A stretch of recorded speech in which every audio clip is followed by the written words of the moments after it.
deans of within the College of Education, Director of Directorate of Public Affairs, Director, Directorate of Academic Affairs, Department, College Registrar, here present, facilitators, my dear new students, friends from the media, ladies and gentlemen, good morning to all of us. I am excited this morning.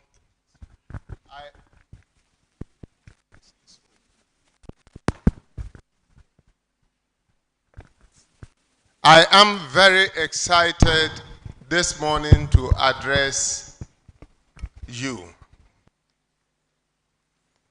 I wish on behalf of management to welcome you to our university, University of Cape Coast, the University of Competitive Choice in Ghana. I wish to assure you that you have made the best choice. For those of you who do not know, University of Cape Coast is currently the #1 university in Ghana.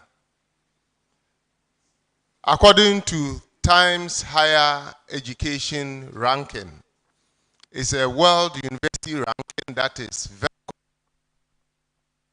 covers all the various important functions of the university. And this is not in Ghana here or in Africa.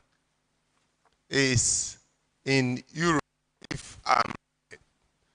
That ranking body ranks University of Cape Coast as the #1 university in Ghana for the past 4 years, 4 consecutive years.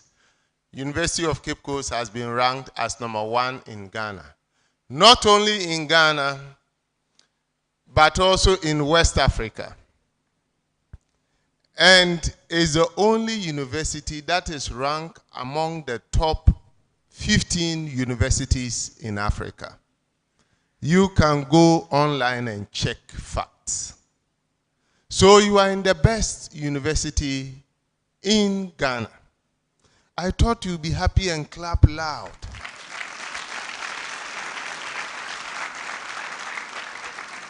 So whether you made a choice or your parents pushed you, you have made the best choice. You have aligned yourself with the best university in Ghana. Apart from that, University of Cape Coast doesn't only have national accreditation. You know accreditation, you've heard about accreditation. Accreditation is that certificate that gives everybody the confidence that the university is permitted to do what it does. University of Cape Coast has a national accreditation with the National Accreditation Board. But that is not only the accreditation body that has okayed what it does. University of Cape Coast has also got international accreditation. So if you go online and you want to look at the league of universities across the world that have international accreditation, university in the world that have practices that are consistent with the world best practices, your university is there. What does that mean? That means that the certificate you take from this university is of high value. The value of the certificate is very high. The university achieved the feat I am sharing with you because the university's curriculum development and practices reflect the world best practice. Last year, 2023, last 2 years, this international accrediting agency came to the university to review all the university's practices, its curriculum, what we'll be using to teach you, and they judged that to be the best, among the best, top world-class practices. Why? Because the university has deliberately made sure that the curriculum, which is all the experience you are going to go through to become the graduate we want you to be, reflects the 21st century skill set and competencies. So the curriculum is a 21st century curriculum, meaning that you are being prepared for the 21st century job market. Your programs have been deliberately designed to prepare you as a global citizen, not only for Ghana, but for the world at large. I am excited that you've made the choice to be part of this community, and for that matter, this learning experience. I want to thank you for choosing UCC.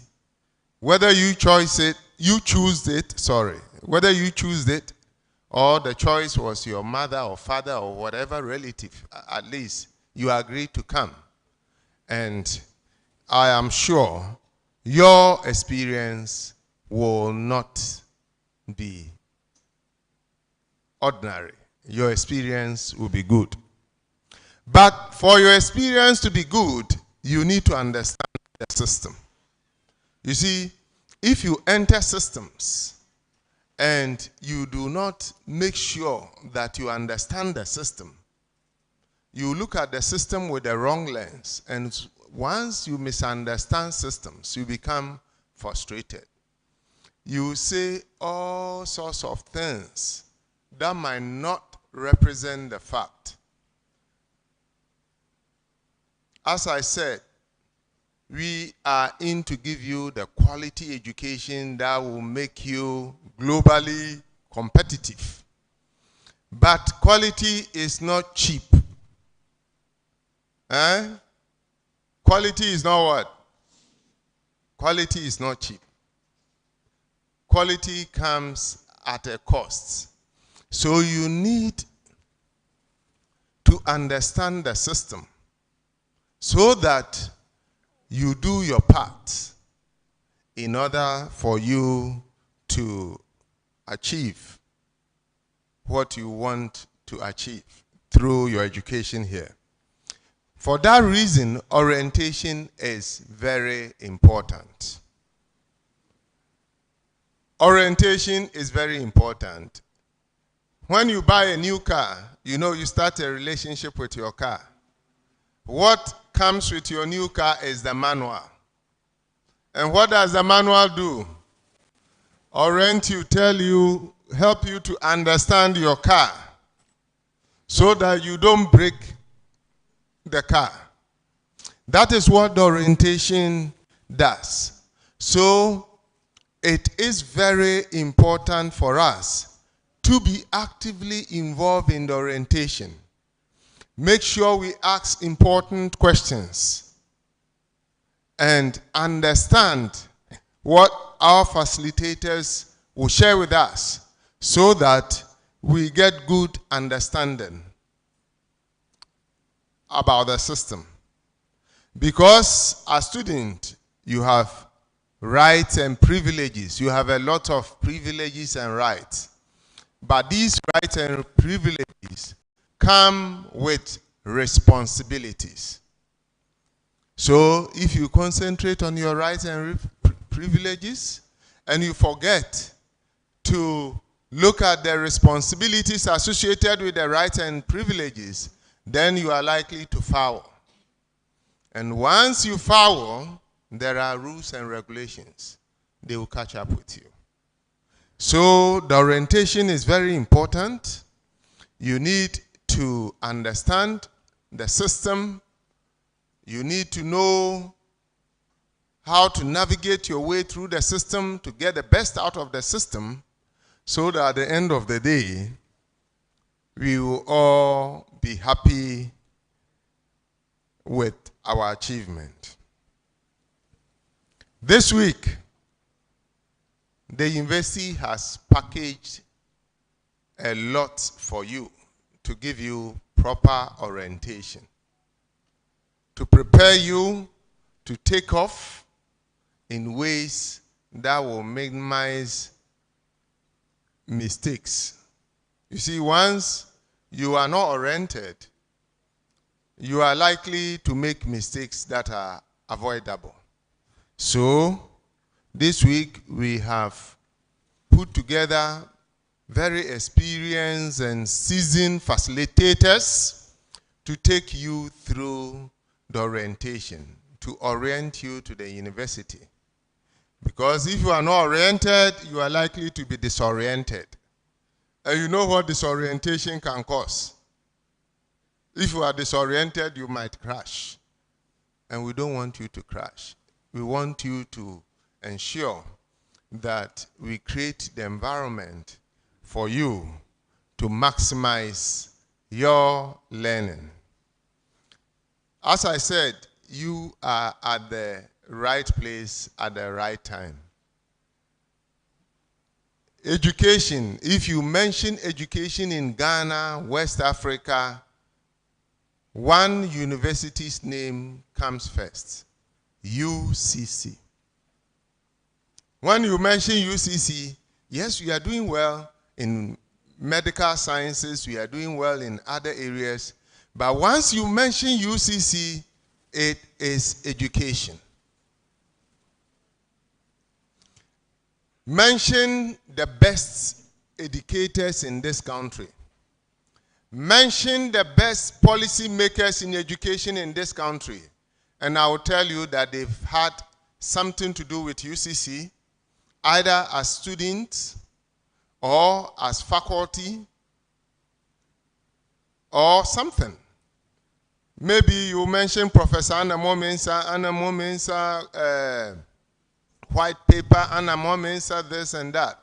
He is one of our first generation of postgraduate students in our university. We contributed in making him who he is. Mention the name. Come out with a name. Some of those who have done well in education, you see that they are linked to UCC. So you are at the source where great men and women became great. On that note, I wish to welcome you once again and wish you the best of stay in our university. Thank you.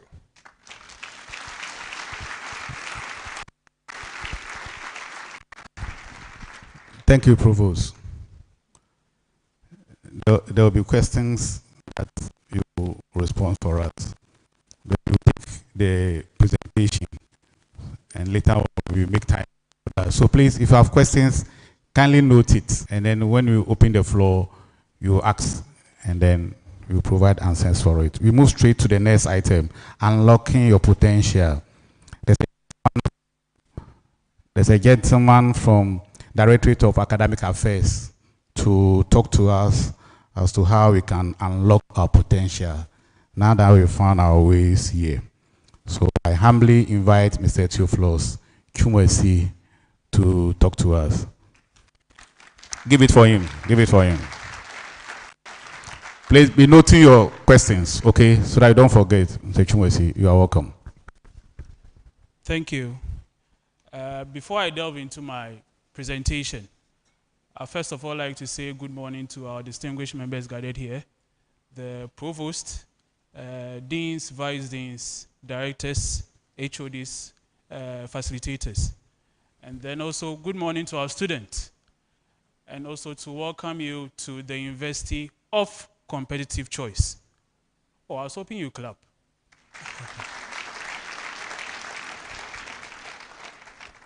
You know what they say, many were called but few were chosen. Lots of students applied for this great university, So if you are here and you've aligned yourself with the best university, we welcome you. Now, in the next 4 years, you'll be gathered here in this same auditorium, whereby you'll be having your graduation. You'll be singing the UCC anthem, people will be throwing their cap here and there.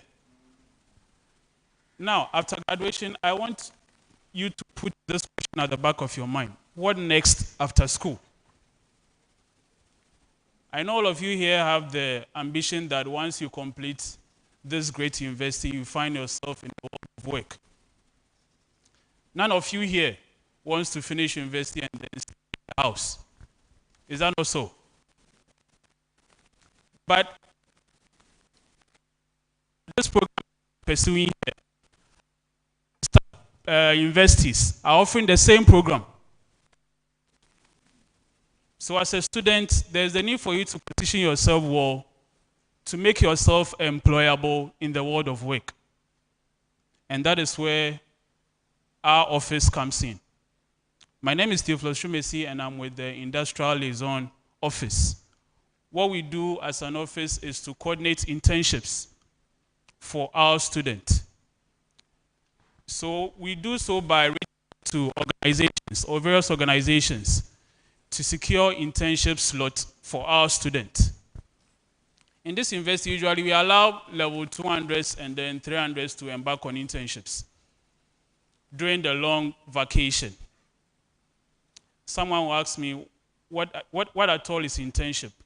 Now, internship are basically learning experiences that expose students to the world of work. Now, I realize that many a times there are various adverts on job opportunities, and they come with various years of experience. At times, you look at certain job opportunities and they require 5 years experience. And you ask yourself, school require how many years? And they are requesting of 5 years working experience. Some come with 2 years working experience, some come with 4 years working experience. Now, so there's a need for students to position yourself really well. Because like I said earlier, other sister universities are offering the same from other students is the key. So like I said, we reach out to organizations where we secure internship slots for our students. The numbers are large during the vacation. So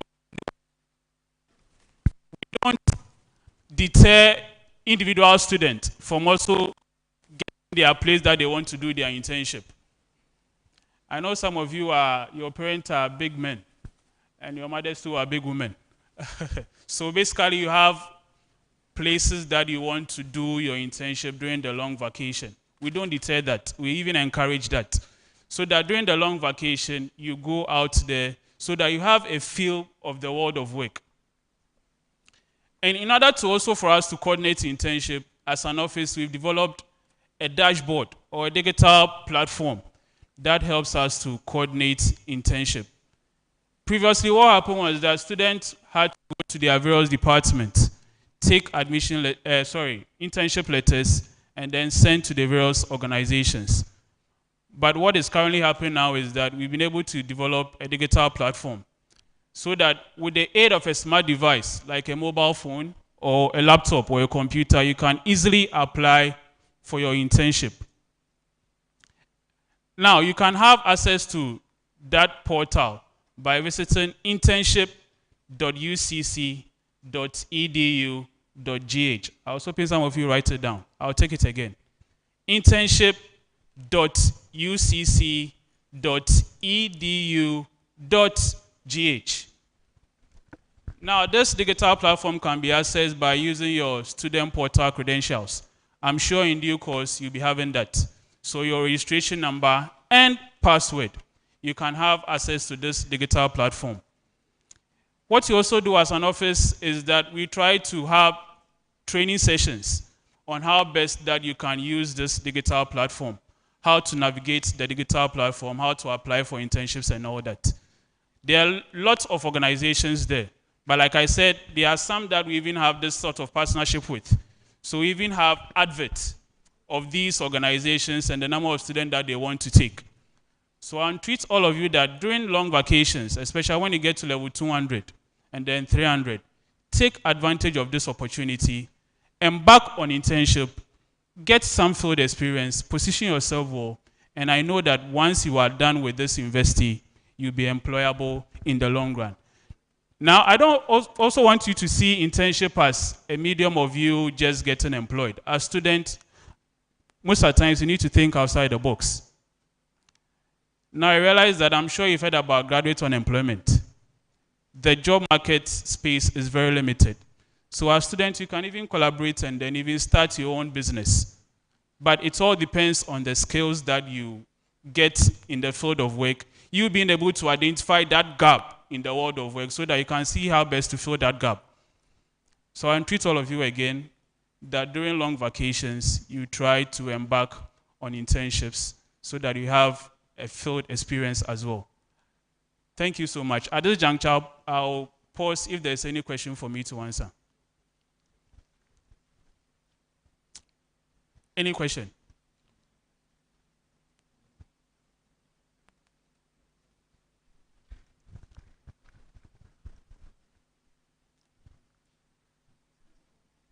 I think.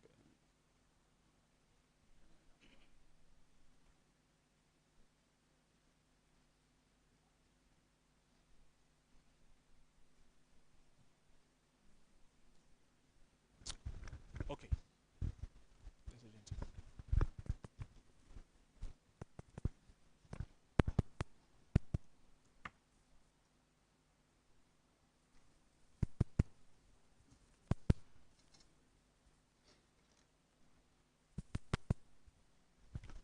You can come.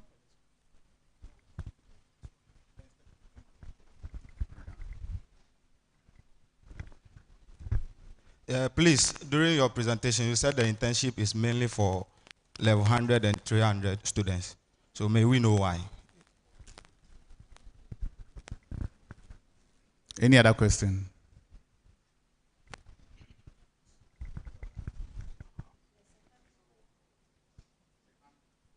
Oh, okay.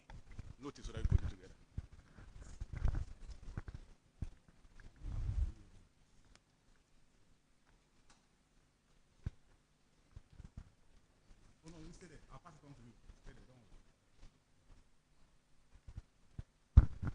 Okay, my question is, because we are in the education aspect, I want to know whether when we are doing the internship, is it going to be at the aspect or the department of people or workers who are doing education, or is just general?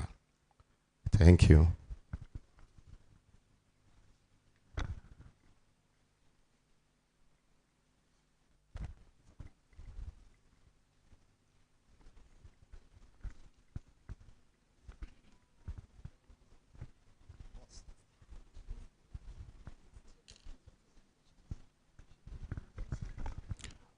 All right, thank you for the question.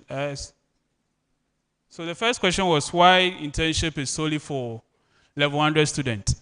Like I said in my presentation, as an office, we don't deter level 100s from embarking on internship.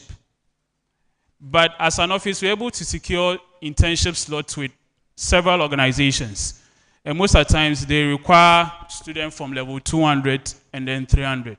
But if you're 100 and you want to embark on internship, there's no problem. Like I said, we don't deter students from embarking on internship. Once you reach out to the organization and then they want you to bring a letter so that you can formalize the whole process and then start your internship, that is allowed. You just visit the internship portal and then apply for your internship. So we don't deter level 100s from doing internship. Like I said, some students are able to reach out to organizations and then secure their own place that they want to do their internship. So that is equally encouraged. All right. The next one too is that for education students, when you get to level 400, there will be off-campus teaching practice for you. But as an office, you can equally come during level 200 so that you can equally embark on internship. We don't discourage students from embarking on internship. So once 200 long vacation as an education student, you want to embark on internship, that is your own choice. As an office, we don't discourage that. But for education student, there will be internship for you in level 300, even I think that one is on campus. teaching practice. You'll be doing that one. And then when you get to level 402, there will be off-campus teaching practice. All these internships are tailored to help you fit into the world of work. So the little advice I'll say is that it's fine if you do it's even compulsory for you to embark on the internship for education students. But you can also, once you get to 200, you can equally take advantage of the internship that we offer as an office, just to try other organizations or institutions as well, aside from the education sector. All right, thank you. Any other question?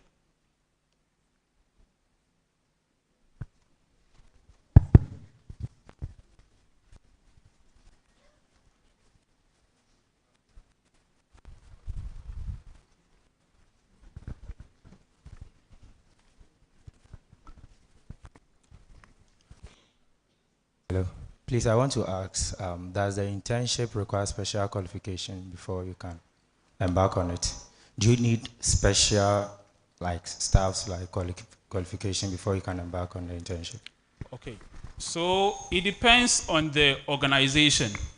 For example, last year we were able to secure internship with 40 organizations, ranging from the banking sector to other sectors as well. So these organizations come with their own requirements. For example, last year we were able to secure internship slots with the Absa Bank, and they were requesting students in the field of School of Business with procurement, HR, and that kind of thing, ICT and all that. And I know there are some education students also pursuing ICT, so they can equally apply. So once you have that specifics that they are looking for, you can comfortably apply for the internship. Okay.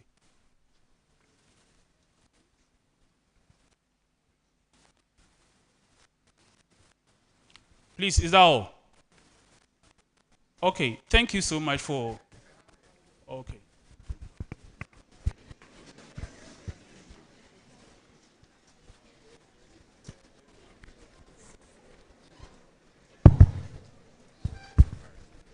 I also want to find out, you were talking about experience, and then I also want to ask whether when you have experience in the private sector, does it also count? Yes. When you have experience in the private sector? Okay. Now, experience in the private sector really counts, in as much as you also gain experience in the private sector. Now, like I said in my presentation, as a student, you need to position yourself really well. And even as part of our office activities, we train students on how to write CVs. And the CV speaks a lot about you as a student. And you realize that once you're able to have varied experiences from the world of work, you position yourself really well to have that employable skills. But if you're in school and then you don't embark on any internship, then that one, you're already shooting yourself in the foot. That is why I will encourage all students, once you get to 200, you get to 300, or even level 100, once you're able to secure your own place that you want to do your internship, it's just a matter of you applying on the digital platform, and then you can easily have your internship.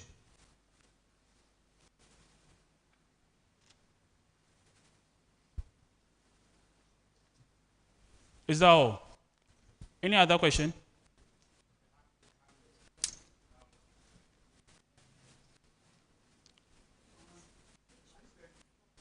They should come forward. Okay. Please, if you have a question, you can kindly come forward. I want to know if the office of a person who reads education in school is the classroom. Now, please keep quiet. Please keep quiet. Kindly come again with your question. I want to know if the only office of a person who reads education in school is the classroom.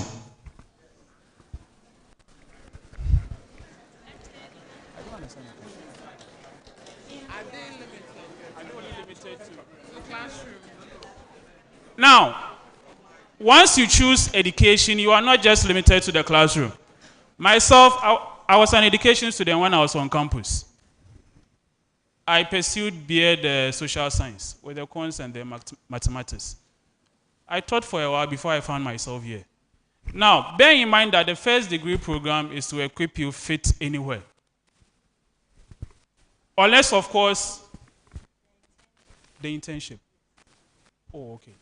So for internship, it's not just limited to the classroom. You can just move outside. Like I said, you can move outside the education sector, or basically the teaching field, to try other organizations as well. So internship is just limited to, for education students, just not limited to the classroom. You can try other organizations as well. Yes. Oh, okay.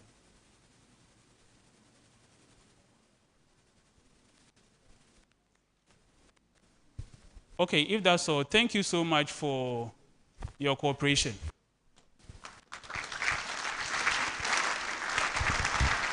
Thank you, Mr. Chumwesi. Please, my people at the main entrance, kindly shut the door for us. We don't want the warm air to enter.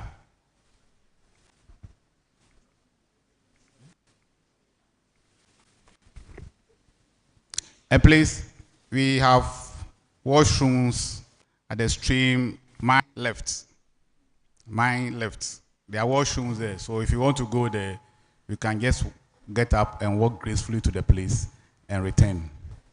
Thank you. So at this point, we move on to teaching and examination issues. And this will be handled by Mr. Frederick Inyan from the examination sessions. So let's clap for him.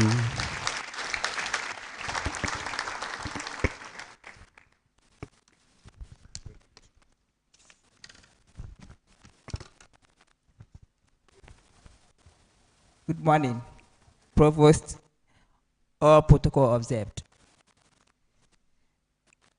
When the Provost was talking, he mentioned two things I picked up. He told you that you are at a place where great men begin. And also, quality comes at a cost. And so if you look at a lot of the great men that we may have heard about, they may all have gone through some level of test. And tests are supposed to make you strong. Whilst we're in the university, one of the tests you encounter is writing of examinations. And so I'm going to explain to you some issues about examinations and teaching as well. The first one I'll talk about is registration. Someone will come and explain to you how to register. My duty is just to tell you that as a student of the University of Cape Coast, every semester you must register your courses.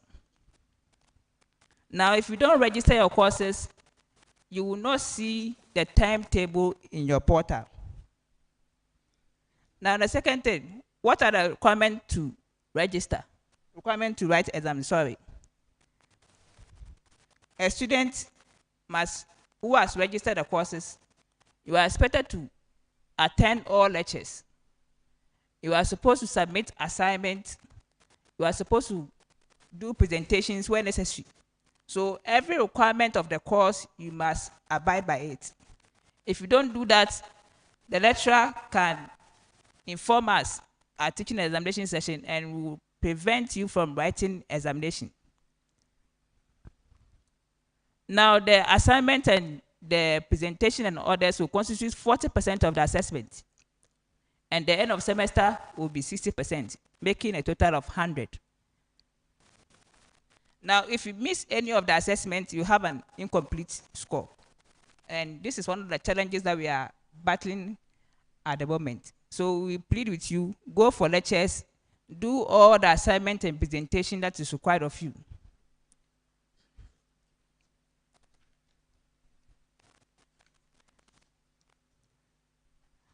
Now, timetable for examinations. Timetable for examination will be deployed into your student portals. Now, when you were coming, most of you selected your rooms using the student portal.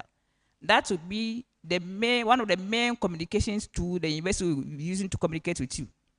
So most of our issues about examination will be deployed in your student portal. Now, let me sound a caution to you. We have had instances where some students will come to our office and tell us that I gave my password to my friend. My friend will be checking the portal for me, be checking my timetable for me and informing us. Please, the portal is for you. You own the portal. Don't give your password to anybody to be checking your timetable for you. As much as possible, once examination is about to begin, make sure that almost every day you'll be checking your portal to know the timetable. We will try as much as possible to deploy the timetable in your portal at least 1 month before the exam will start.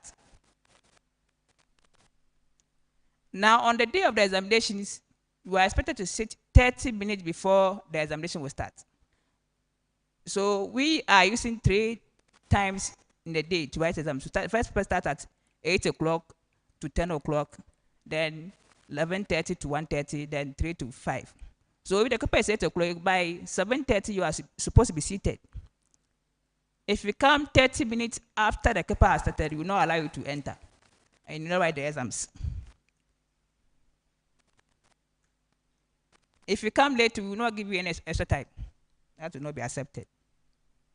Now, once you are in the examination room, you must spend a minimum of 30 minutes before you can go out. So you can't just come in and say that when you saw the paper, you can't do the examination, so you want to go out. No, we will not allow you. So you must necessarily be in the examination room, spend 30 minutes, sign the attendance sheet that you were present before we allow you to go. 15 minutes to the end of the paper, we shall not go out. 15 minutes to the end of the paper, we shall not go out.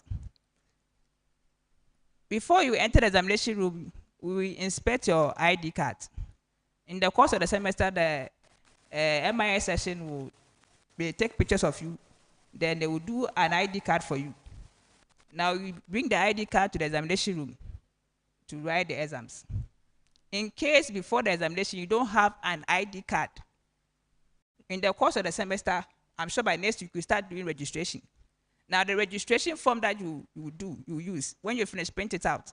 You will have your picture on it. You have your courses that you register for the semester on it. In case you don't have an ID card, you present that registration form as your ID card to write exams. Now, when you are bringing the registration form, you're not supposed to write anything on the registration form. If you write anything on the registration form, we will not allow you to bring it to the examination room.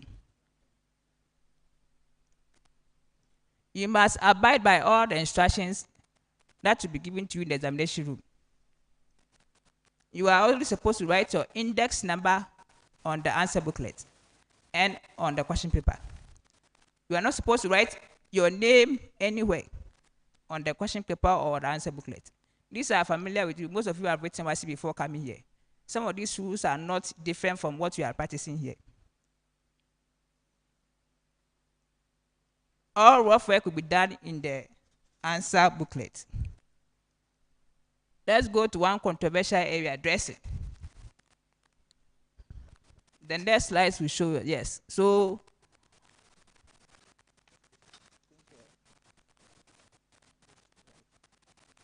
okay, let's look at this one. We are not supposed to send your bags to the examination room. So, before the exams will start, please pick all the needed items, your pens, your pencils, your rulers, everything, and leave out your bags and your phones in your halls or your hostels.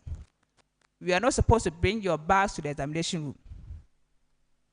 We try giving you some space, but in the course of the years, students have been abusing it.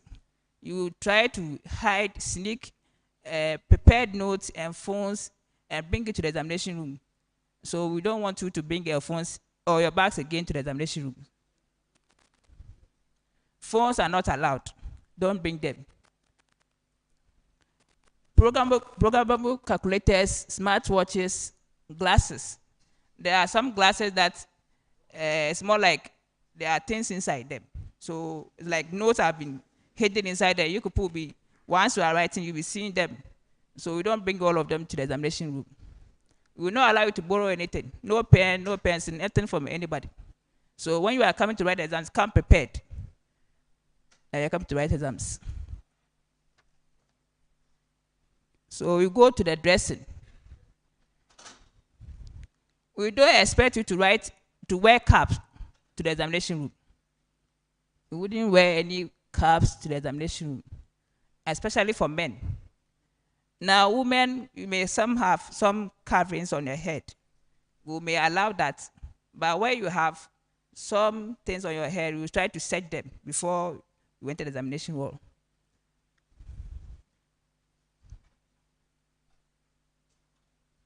Now, Muslim sisters, I think the next slide will give us examples of the dressing I'm going to talk about. This type. So you look at the first one, I think it's hijab, right? So the person has a head covering, something here. So we can see the person's face. That one is accepted. We accept this one in the examination room. The second one, the one two at the down there is also okay, we accept it. The third one at the top, which is the chaba, I think the face is also clear. All that you want to see, they want to see you, want to identify you, want to know that you are the person coming to the exams. Now the subsequent one, the curb and the backer, that's what we will not accept them. We beg you, as much as possible, I know you have your religious beliefs. We want to know the person writing the exams. You can't come and hide behind some of these things to come and write exams. In extreme cases, where the person may prove stubborn, we will know how to handle it. But as much as possible, we plead with you that come is something like this. We want to see your face so that you can identify you. All exams will be written at examinations, lecture theatres. So in the course of the semester, you'll be going for lectures in lecture theatres. That is the same places that you'll be writing exams. Where you are is one of the venues that you'll be writing exams. This is New Examination Center. It was purposely built for exams, but we have been using it for different purposes. So writing exams in lecture theatres. And other places like laboratories, like ICT labs, all these places, we use those places for exams.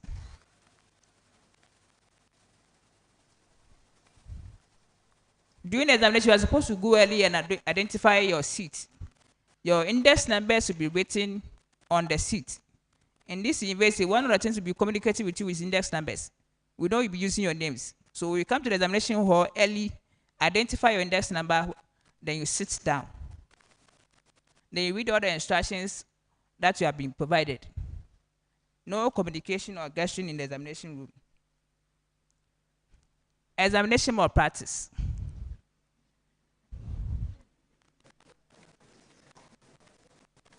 I will beg level 100s on this one.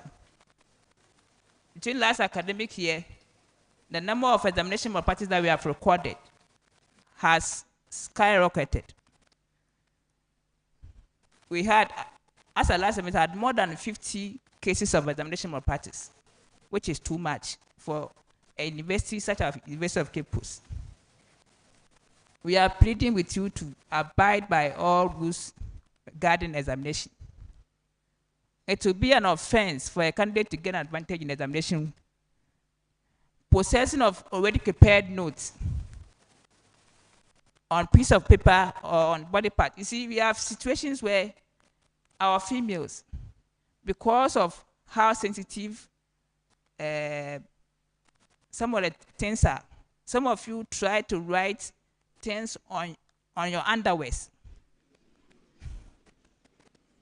We don't want to show pictures. We know what you're talking about. People write things on their underwears. People write things on their skin. And they come to the examination room. Because males will be supervising you, you think that we cannot go and look at those places. Please. When we catch you, you'll be found wanting. Don't write on your handkerchiefs. And come to the examination. It will be an examination offense.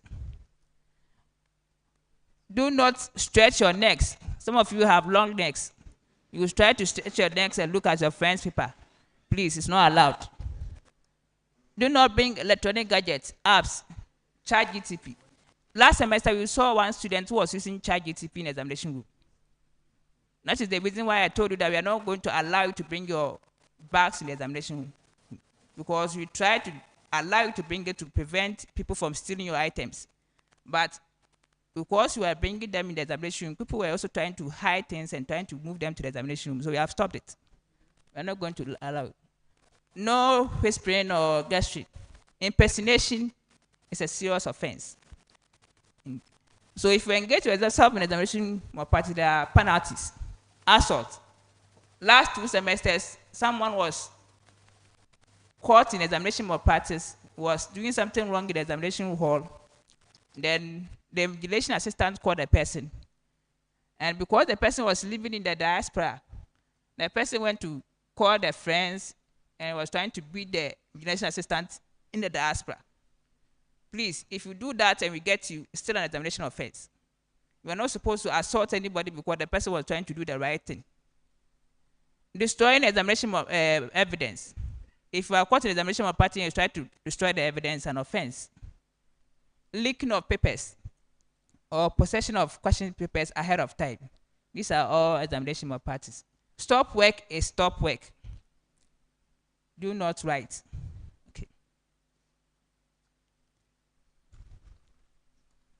Now, there are some people who will be engaged in the examination. Chief invigilators, assistant invigilators, please listen to their instructions. If you flood them, it's also an examination offense. Okay. So these are some of the penalties that you have when you commit examination offense. Now, when you get academic policies, programs for undergraduate studies, at the back of the book, you will see a number of cases of examination malpractices and the sanctions against them. So if you commit any of them, you'll be punished. I don't want to go through all of them because of the time.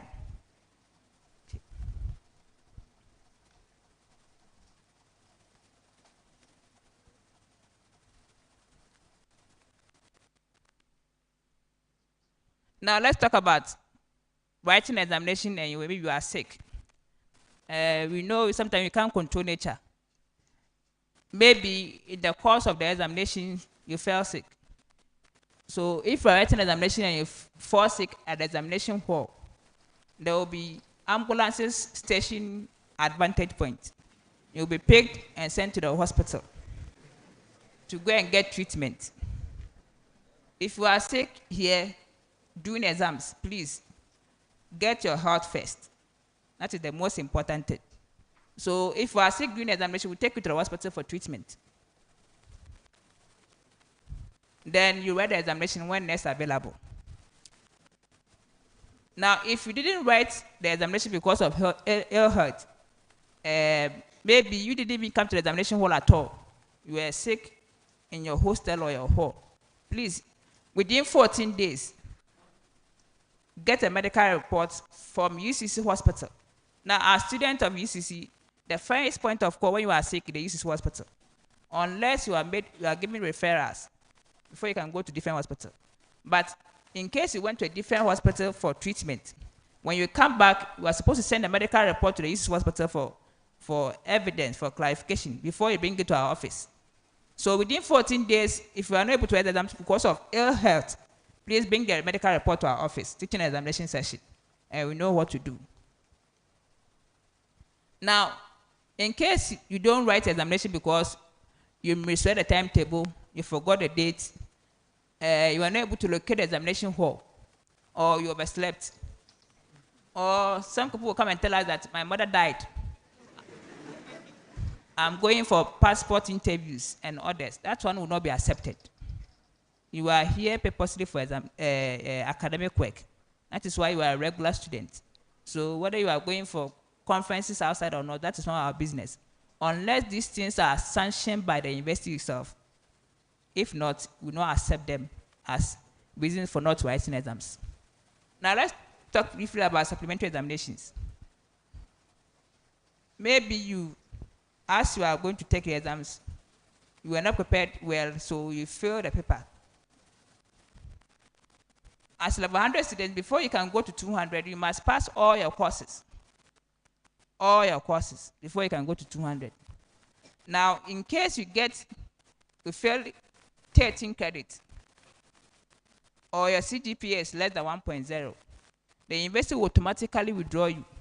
Now, someone will come and talk to you about academic policies, but this is in relation to supplementary examination. So once you get 13 credit, you fail 13 credit. And our alphabet is E. Once you get E, you are failed. As soon as F is E. So once you get 13 credit E's, you are going home. Or your CGPA is less than 1.0, you are going home. Now, if your own is less than 13 credit, that is 12 and below, then you have the chance to write supplementary examinations. The supplementary exam will be for all levels, from level 100 to 400. You all write supplementary examinations. But for level 100 in particular, you have two chances. You write the first supplementary examination with all the levels. Then 2 weeks after, we organize another supplementary examination for only level 100 courses. Now we have instances where some students decide not to write the first one, and will come and write the second one. The rule says that write the first supplementary examination. When you fail the first one, you come and write the second one. Now, if you don't write the first one and you come and write the second one and you fail again, you are going home. Now, the cost of one paper is at the moment 150 Ghana cedis. 150 Ghana cedis for one paper for supplementary examination. So if you fail for, just get the money ready.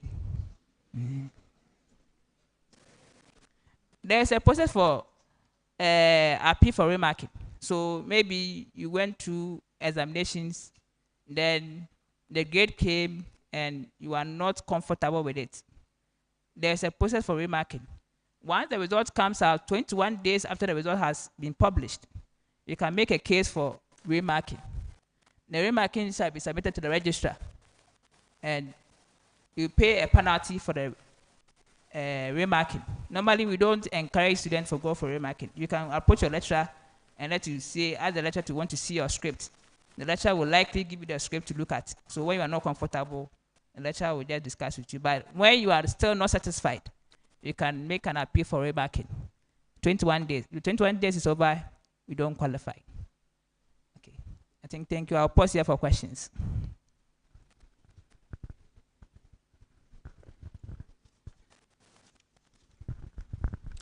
Thank you, Frederick. Please, if you have questions, step forward. So we're taking the first five. First five. Is the second microphone ready? Good. So first five. You use the second one, so take this.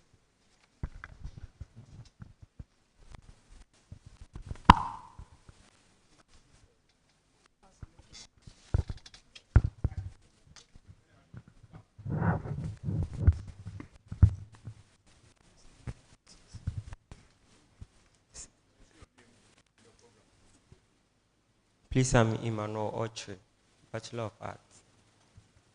Please, I want to ask what's the meaning of CGPA? That's all.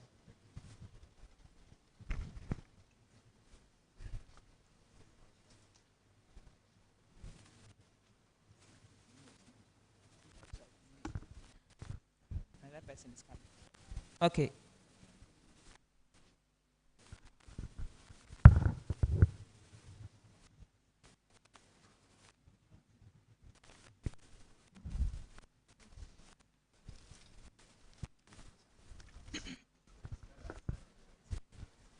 Okay, so to be able to explain CGPA, I have to talk about GPA. So GPA is cumulative grade point average. And GPA is grade point average. And CGPA is cumulative grade point average. So the GPA is, if you take the course that you registered for a semester, let's say you registered 5 courses, and all of them are 3 credits each. You multiply the 3 times the 5. Okay, you get 15 credits. Now, if you get the 15 credits, you divide it by the number of courses that you did. So if you say you had A, B plus, B, all of them, you multiply the credit hours, which is the 4. If you get A, it is 4.0. You multiply 4 by 12. That is 4 times 3. Then it becomes 12. Then you have B plus, you have 3.5 times 3 becomes 10.5. You do all of these things and divide it by the total credit hours for the semester. That's why I said somebody will come and explain to you about academic policy. This is our academic policy. Someone will come and explain those things to you in detail. So you have all of them. We divide it. We get a GPA for a semester. Now, when you have a GPA for a semester, you do another semester, you add the 2 semesters together, you have CGPA. And so what I'm saying is that if you add for the 2 academic years, 2 semesters, because normally we deal within the academic year. If you fail a course, you know nothing will happen to you unless the academic year has ended. We are going to a different academic year. And so if you add the 2 semesters, like you are the man, you go to 200. You add the 2 semester courses together, and your CGPA is less than 1. That is when the rules will apply to you. Or you fail more than 13 credits, then the rules will apply to you. But someone will come and explain to you issues about academic policies. I'm not supposed to talk about that, so I want to leave that one out.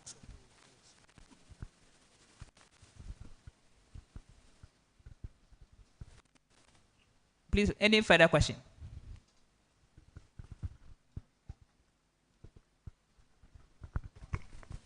Please, I want to, if students are allowed to leave, okay, I'm Gideon Nakoja. I want to leave the hall. You are done with top work time.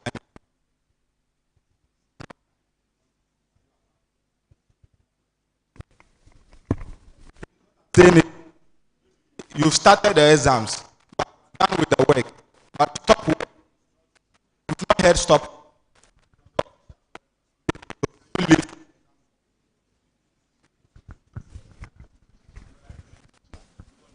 Yes. So when I was giving the presentation, I told you that you are supposed to spend 30 minutes, at least 30 minutes in the examination hall before you leave. So UCC question, I'm not sure UCC questions are that cheap that within 30 minutes you should be able to finish. So once you have spent 30 minutes in the examination hall and you think you are done, you can draw the attention of the invigilators and go out. But if at the time where you finished, the time is left with 15 minutes to end, that's why we don't allow you to go out. So you can go out once there is enough time, but 15 minutes to the time, to the end of the paper, you will not go out. Please, are you okay? Okay.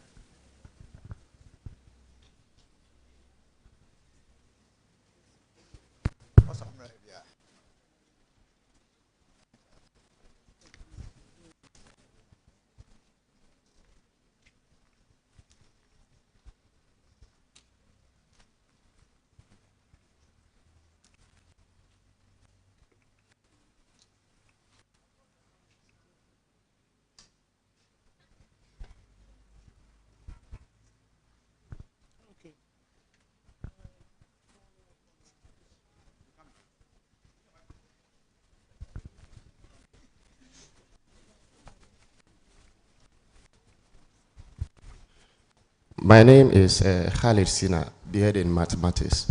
Please, I want to know the reason why when it is left with 50 minutes to end the lesson, you are not allowed to go out. Thank you.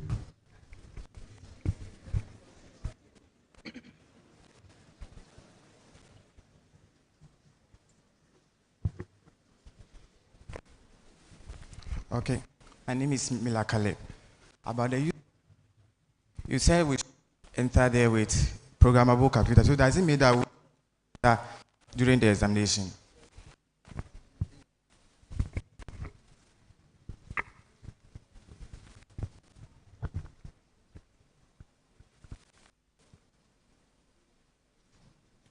Okay, so every examination has its own rules. For UCC, this is the rules that we have set for ourselves. And for practicality, normally 15 minutes to the end of paper, lot of distractions tend to happen. Now, those who are invigilating the paper are now preparing to start taking the papers. Now, you are also trying to go out. It will cause distractions for them. So that is why when it is 15 minutes to the time, you settle, we have attention over everybody. We can take all the papers before you go out. So we don't want you to 15 minutes to the time when we are preparing to start taking our papers. Then someone will get up from here, I want to go out. Another person will take up from there, I want to go out. No. So if you want to go out, you have enough time to go out. We are not saying that if you want to go and use the washroom, for instance, we will not allow you to go. What we are saying is that you don't have to go out of the lecture room or the examination room. That's what we are saying. But every exam has its own rule. This is the rule that we have set for ourselves. So just come prepared when you come to exams. Programmable calculators. We are not saying you cannot use calculators in the examination or examinations. All that you are saying is that there are some calculators which look like computers.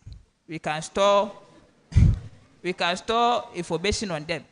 People store notes and stuff on them. You have watches. You see, you have the current watches which are coming. It's like computers. You can store things, necessary notes on them. We can use them to receive calls and stuff. These are the ones that we are asking not to bring to the examination hall. But you can use your normal calculator, you can use your normal watches. But if those ones are programmable, where you can store notes and stuff on them, we will not allow you to bring them to the examination. When you bring them, we will see them. Once you bring them to the examination, we will see them. If you bring a mobile phone to the examination, we will see it. You pay 100 cedis minimum before you can get it. So don't bring them at all. Just go for a normal calculator and bring it. Normal watches and bring it. Then you'll be safe.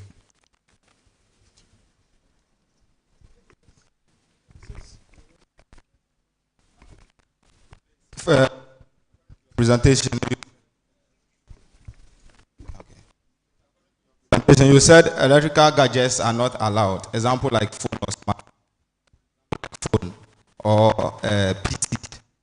Question is, expecting any exams where we are required to use our phone or PC.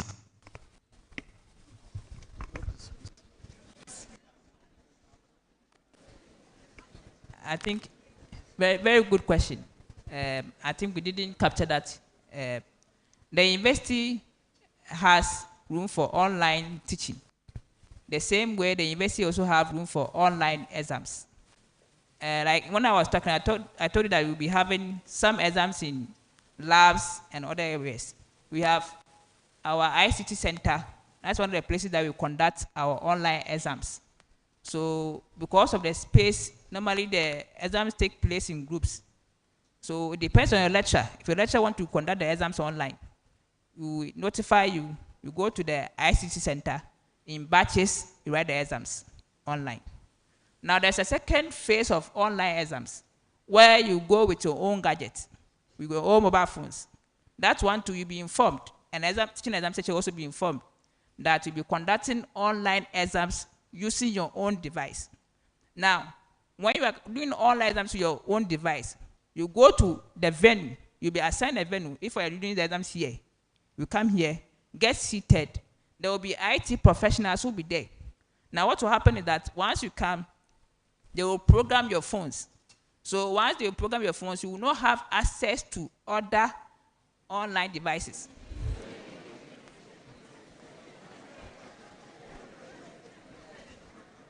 So for the period where we are writing the exams, your phone, you cannot access your phone, use your phone to access WhatsApp, go to ChatGPT, all those things.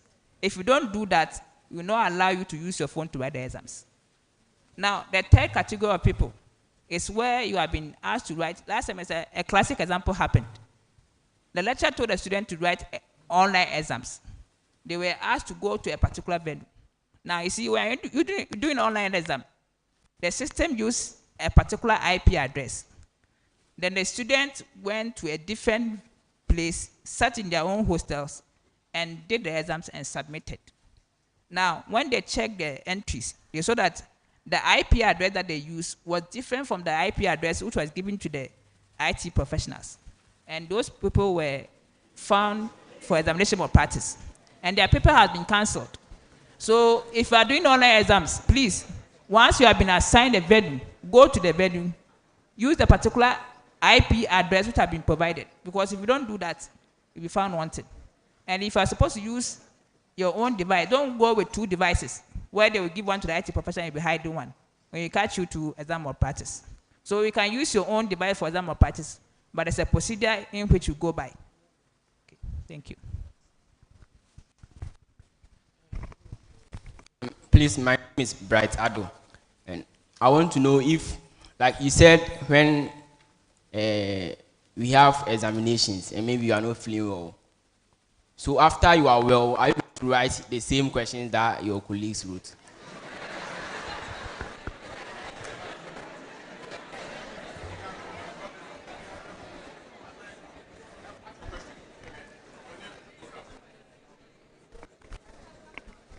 Please, it's Paul Mensah.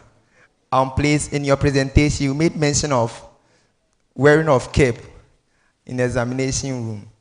So please, I may like to know the reason why. Don't have to wait. The reason why?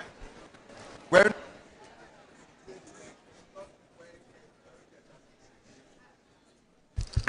made mention of not. So I want to know the reason why.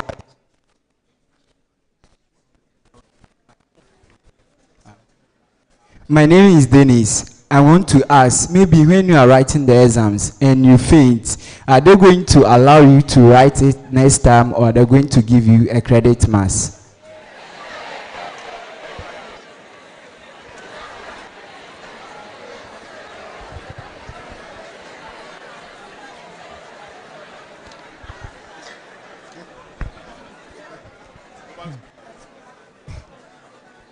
Thank you very much. These are interesting questions. So, when you are sick and you can't write the exams at all, I mentioned or talk about supplementary examination. So, it's supposed to be reset/supplementary examination. There are some people who have failed their courses as level 100 students. You will have to pay to write the receipt. Now, those who could not write the exams because you fell sick, you will write the same exams that your colleagues will be writing as receipt as your end of semester. I don't know whether you have explained to you. So we will organize a supplementary examination for students. If you were sick, you couldn't write the exams, then you write the exams where your friends are writing as receipts as your end of semester, but you will not pay. You will not pay any fee. So you just have to bring your information to us. Once you capture them during the examination, you will write them. Now, for the males, we are not expected to wear caps. We want to identify you. People hide things in their caps and things. Even the females who are wearing things on their head, we will search them because our customs demand that women can put on stars on their head. That's why we are allowing them to have them. But for the males, we are not custom-wise. We are not supposed to put anything on our heads. So we are not expecting you to wear any cap. We want to see your face, because some people will be wearing caps and be hiding and be talking to their friends. We want to see your faces. That's why we are not allowing you to wear caps and also be hiding things under them. Now, if you faint during examination, our most important thing is that you want to secure your life. The ambulance will take you to hospital. Get treated. Now, if you go to the hospital, you will not continue to write the exams. Once you leave the examination room, exams will be discontinued. Now, when you leave the hall, we will fill a particular form. You write on your answer booklet that you were sick. Your lecturer will be notified. Now, if the lecturer thinks that you have not written enough and you want us to be part of the supplementary examination, will be added. But we will, on our own, we will not allow you to just come and write the supplementary because you fell sick. So the lecturer will have to determine whether what you have written, because maybe you have spent 1 hour before you fainted. So it doesn't mean that because you just fainted, you should come and write supplementary examination or you should just pass, The lecturer will have to determine that. If the lecturer thinks that you didn't cover enough, so she will add you to write the supplementary examination, she will allow you to do that. Because some people just come, when they see the questions and they think they can't do it, they just start fainting. We have instances where we take people to the hospital. When they get to the hospital now, we leave the room now, they start getting the strength to write exams. And most of you have been doing that, you have been copying, so we have stopped. We are not going to allow you to write exams in the hospital again. So once you get sick in the examination room, you leave the examination center, the exams will end. Then you go to a lecturer, discuss with the lecturer. If you think that you want to write the receipt, then you inform us, then you know what to do. Thank you very much.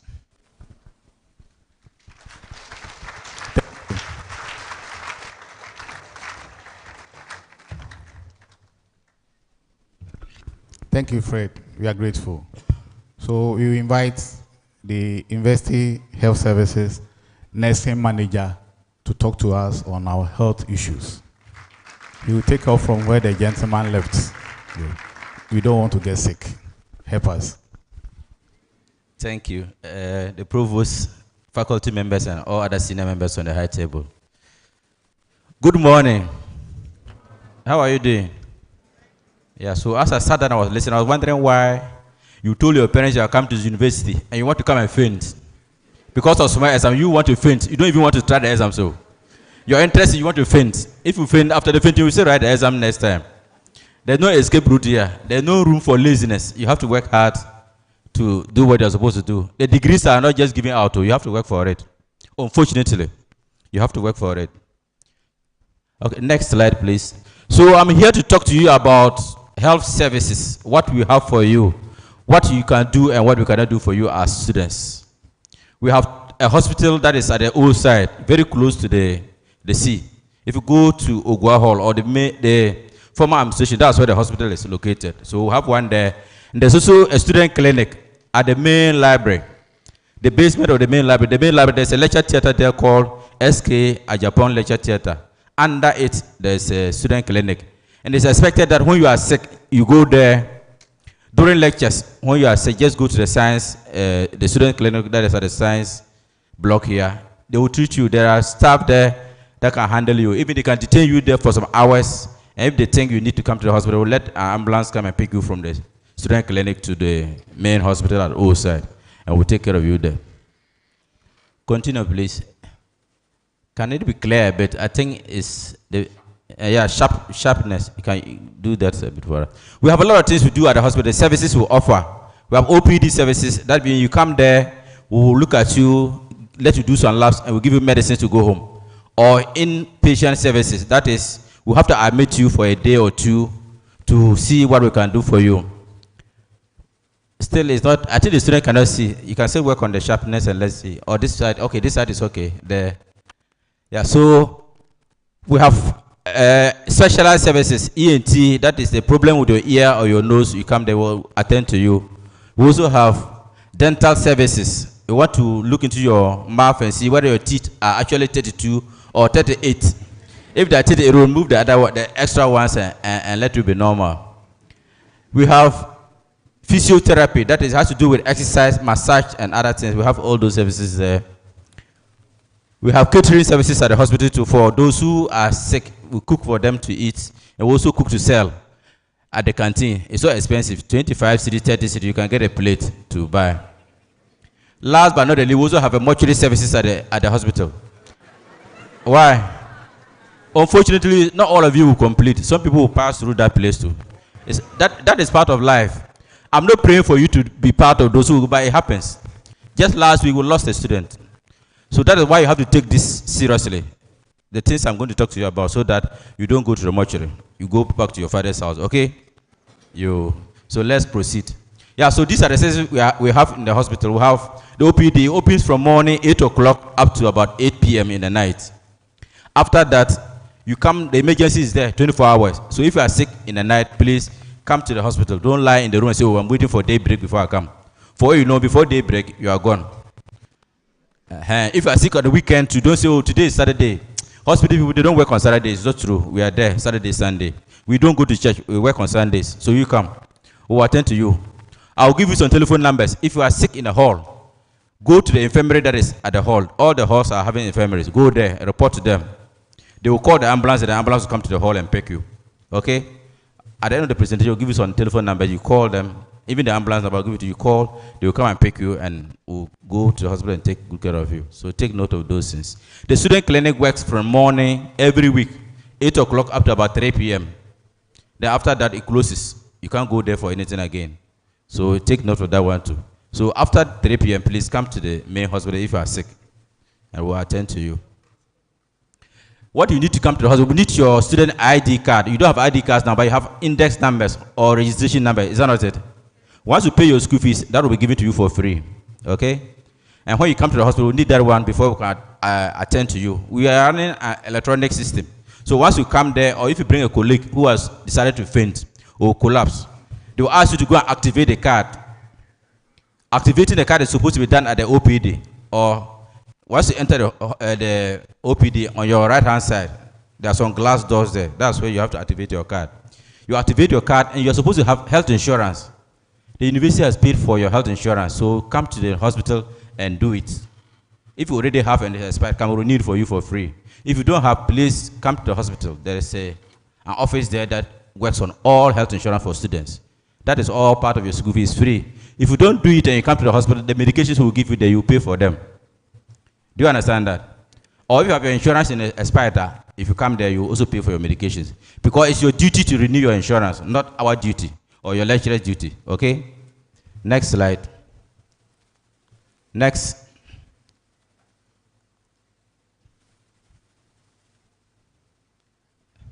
Yeah, we have environmental health services. The young man sitting here will talk to you about that, but I'll concern myself much about the hospital. Next slide. Yeah, so if you look at the admission letter, paragraph 5, you're supposed to do medical exams at the hospital, is that not it? If you don't do that one, you cannot be matriculated. You're supposed to do that one before matriculation. So please, you're supposed to come to the hospital, check your height, your weight, do blood tests for you. Some of you are carrying certain things that we need to look at them. Sickle cell. If you're a sickler or a sickle cell carrier or whatever it is, come, let's do the blood test to identify those things. So that when you finish the program, you know the right person to marry, okay? If you don't marry the right person, your children will be, what, sickless. And every day you are at the hospital giving us money, but we don't need those money, okay? So please, come and do the test so that we'll check those things. And if we check and there's any problem, the university will take care of it for free. You are not going to pay for anything, okay? So the medical exam is very important for you to do as young people so that you know your blood group, you know your HB level, your sickling status, so that you can do all the things you want to do in future. So I'll give you the telephone numbers that are on top there. The first one is the number of the director. Can you imagine how lucky you are? So that one is 054 86 50 505. If you are in trouble anywhere, please call us. We'll attend to you. But don't call us and tell us things we don't want to hear. Call us on health issues. If you are sick or you have any trouble, please call us. The second number is my number, 0244 977 860. 0244 977 860. Then the last one is for the administrator, 02444. That's 444 73904. That is what you are supposed to do. Yeah, so he was talking about sickness. If you are sick and you cannot write a quiz, please come to the hospital. You don't go and lie in your hostel. And the following day, you come and tell your lecturer that, oh, yesterday I was sick. That's why I missed the quiz. The lecturer will ask you to come to the hospital for a medical report. And if you didn't come there, don't think that will manufacture a medical report for you. Don't do those things there. The doctors that are there, they were also students like you. And they were not lazy. If they were lazy, they wouldn't have been doctors. So please, let's take note of those. It's very important. Next slide. Okay, so we'll talk to you about healthy living on campus. Healthy living on campus. We want to show you what to do so that you don't fall sick even in the first place. Do you understand that? And once you don't fall sick, you will not come to the hospital. As young people, you are not even expected to fall sick. But if it happens, you come or we'll handle it like that. So the first thing is about what to eat. Some of you go the whole day without food, and that is not good enough. Particularly my ladies, you want to be slim, you want to be Miss Ghana. That is not for academic work. You are supposed to eat in the morning, afternoon, and evening. If you cannot eat in the afternoon, but at least the morning one and the evening one should be what? There. Very, very important. In the morning, you can take some tea or some cocoa, house of cocoa, before going for lectures. Have you seen the thing there? That's your stomach. Those of you who have done science or integrated science. There's a sore there because the person has not been eating. The stomach normally secretes on acid, and the acid is supposed to digest what? Food. So if the acid is secreted and there's no food, it will do what? It will chop your intestines or chop your stomach, and that will become a sore. And once you get that sore, it will take you years to treat it, okay? Do you want to have sores in our stomachs? So in the morning, have some cocoa, or take some jollof rice, and that is fine. You'll be okay to go for your lectures. You are supposed to eat a lot of fruits and vegetables. Fruits are expensive in case schools, but let's try. We can buy some and take. Have you seen the lady there? That's a Miss Ghana or Miss Slim. That you people want to be. Please, let's not do it that way. Let's eat our normal bangkun and tilapia and other things. Personal hygiene. Please, the young boys around here, we are supposed to bath twice in a day. Let's bath in the morning, bath in the evening. And my sisters, please, you're supposed to the hairdo that you have. Let's try and wash them. Sometimes you pass by us and we turn to see what is happening. Scent, no. There is scent coming from the hair. Please. Let's try and wash our hair. Very, very, very important. Let's do that. And your panties, you're supposed to wash them and dry them in the sun. You're supposed to wash your panties. If they are cotton, iron them and dry them in the sun. If not, you start having fungal infections, particularly the ladies. You call it white. Let's wash our panties and dry them. Some people come, the bed sheets they bring to school. The first day he landed at the hall. The next time he'll be washing will be the day he'll be leaving home. We can't do that. At least every 2 weeks or even every month you wash it. But don't put it the bed sheet has been there and the day you are going home you wash so that mommy will not see that when I came I was a dirty boy or a dirty girl. Please. If you don't keep yourself neat, you fall sick. Microorganisms are all over the place, so let's do those things. We are supposed to do exercise. There are buses around, but you can also walk. Walk to lectures, walk and go and play with your friends and all those things. It's part of the exercise you're supposed to do. Have you seen the pictures there? People are riding bicycles, they are swimming and all those things. They'll talk to you about sports. They'll tell you where you can find these things to also exercise your body and all those things. Next. Let's be smart about sex. The place is quiet. Why? Young people and sex. Those of you who are virgins, please don't let anybody spoil your mind. Remain there. And those who are already in the world, please learn to do it and do it right.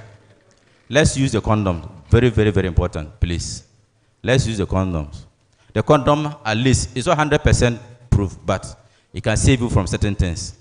Certain STDs, HIV AIDS, gonorrhea, syphilis, and all those things. They are all over the place. And it affects young men because you people are very active in sex. And you don't want to do it covered. You want to do it raw. The raw sex can give you a lot of troubles that may not even let you finish your course on campus. So please, let's be careful and do the right things. We are supposed to avoid risky sexual behaviors. The anal sex, the oral sex, and all manner of things people do on campus here. Please, let's stop them. It's not good. It will not help you in the future. Particularly the ladies. If you are into some of these, you can get infertility. Infertility, that means you finish school, you marry, you cannot give birth. You can get ectopic pregnancy. When you have ectopic pregnancy, that means the baby is hiding somewhere in the stomach or somewhere or in the fallopian tubes. And the women, they have only 2 fallopian tubes. So. And once you have ectopic, that means we remove one. That's the first ectopic pregnancy with that boy, your mate or your senior. Then the next ectopic pregnancy you have, we remove the second one. Then you and your boyfriend, you are the same. You're all men now. Are you getting the point? That means when you marry, you can't give birth. I know you blame your old ladies in the village, but the old lady has no idea about what happened. You know that when you're on campus, level 100, I remove one fallopian tube. Level 300, you remove another one. So 400, you became a man. So please, let's avoid those things. Alcohol is also a problem on campus here. Even before alcohol, let me come back. There is something we call emergency contraceptive. The ladies like using it all the time. You know the name, is that not it? You know the name? Those who know, they know. They say yes. Some will say no. I won't mention the name. But it's very dangerous. It's supposed to be used emergency. It's called what? Emergency. That means once in a while. But some ladies take it on campus like para. If you continue to take it like para, the ectopic pregnancies can come. That means you are changing your system at the way you want it, not the way nature has made it.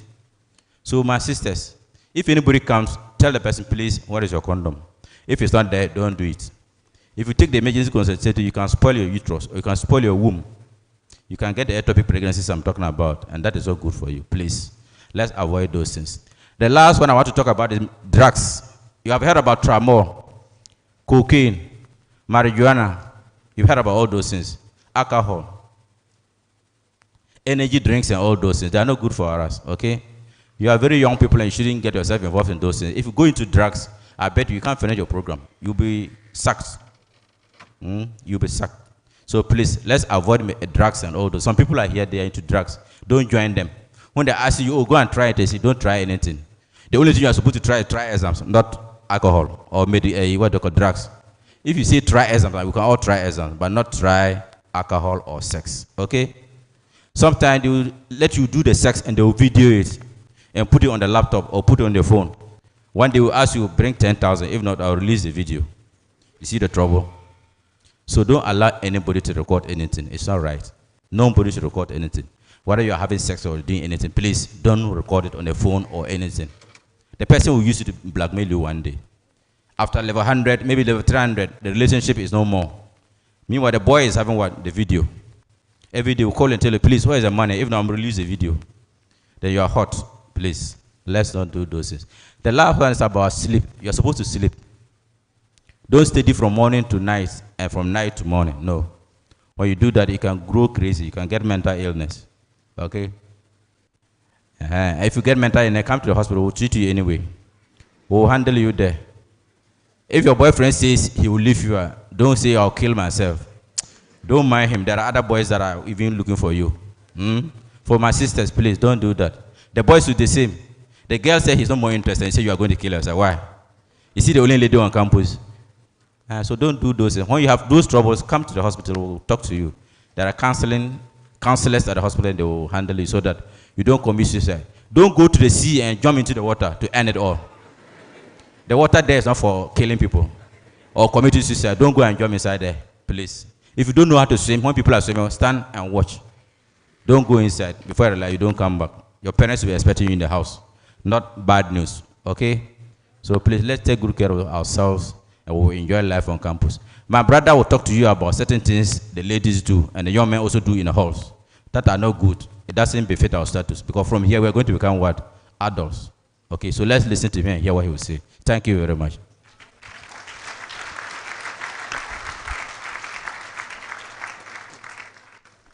Hello. Good morning. Please, I'm Yusuf Salus Mohammed with Environmental Health Section. Well, let me make it brief. We deal with the sanitation issue on campus. We want to make your life very comfortable because when you are sick, I don't think you can learn. And the environment must look clean, very clean, so that you feel comfortable in learning. So we make sure your lecture rooms, your hall of residence, and the compounds are very clean. So it's a two-way affair. We do our part, then you do your part. So if we do our part and you don't do your part, then it means there's a problem. So what is your part? Your part is you have to be handling the sanitary facilities and the sanitary items very well. Because if you don't handle them very well and it gets spoiled, it means we will have some break within the service delivery. For instance, when you get to your various halls of residence and your lecture rooms, you have washrooms. So the washrooms, they contain some sanitary items that are placed there for your use. So some of you, when you go to the washrooms, you poo-poo. After your poo-poo, maybe the tiro is finished. Then someone will use his hanky or some material. After using it, the person will put it back into the bowl. Okay. Yeah. After using it, the person will put it back into the bowl. The bowl is not for that. Every washroom has a bin. When you poo-poo or you use the tiro or other things, you place it inside. And one thing too that it has been happening, some of you too, I don't know. You see, one time we went to one of the lecture theaters, they said their lines are blocked. What we found was a ladies' week. It's very disturbing. I don't know how the week ended up there. And you see, we have bins. Waste are not supposed to be mixed. I don't think if you use your tea roll, you will come out from the washroom and come and place it inside the bin outside. None of you will do that. Or, so why do you take your wig, instead of you to put it outside there, you go and put it inside there? You see, it's not good. And those who, the ladies to those who do menses, their pad, they are not supposed to go there. They are not supposed to go through the bowl. The bowl is for you to sit on it and do your poo-poo and flush. Please, you see the item that contains the water. The water, let's say sometimes the pressure is low. So immediately someone use it before you go inside. So the water is now coming. You finish using it. Maybe the water hasn't reached its maximum before you flush. So sometimes some of you, when you go, immediately you finish, you flush. Because the water hasn't reached its maximum, when you flush, it doesn't come. The person will be forcing. Then the handle will get spoiled. Please, immediately you flush, doesn't come. You just take your time. If the water is not running, we've placed water storage containers there. You can just pick it up and use it to flush, which will make it easy. Some of you don't like flushing. Immediately you go and do your poo-poo, you just stand up and leave it and go. Yes, you leave it and go. And some of you too, when you come to the washroom, you come and squat on the pot. It's very dangerous. Immediately you squat on the pot, you slip, you injure yourself. The pot is for sitting, it's not for squatting. So those of you who have been engaging, excuse me to say, shit on shit, we don't accommodate it here. Please, it's not allowed, and it's not good. If you don't take care, you end up getting diarrhea or cholera. Seriously. So the washrooms, there are those who clean the washrooms. They are called conservancy laborers. So those conservancy laborers, the main reason for their cleaning is not for the fragrance and the nice of the place. They are also cleaning to break the chain of what? Infection. Because there are a lot of things that goes around there. Because someone may get cholera, he enter there. May get diarrhea, he will enter there. So all those things happen there. So if you don't clean, it means you go there, you get it. And that does not mean that when you go, the place is clean, you should mess up the place. And my brothers, those of us, the Muslims, the wash hand basin is not for ablution. The wash hand basin is not for ablution. It's called the wash hand basin. So you wash your hands after using it. You find someone, when he's go and do his ablution inside the washroom, then he'll put his leg inside the wash hand basin. After you slip and you see that you injure yourself, you are worrying yourself. Just get a bottle, fetch the water, go outside and do your ablution.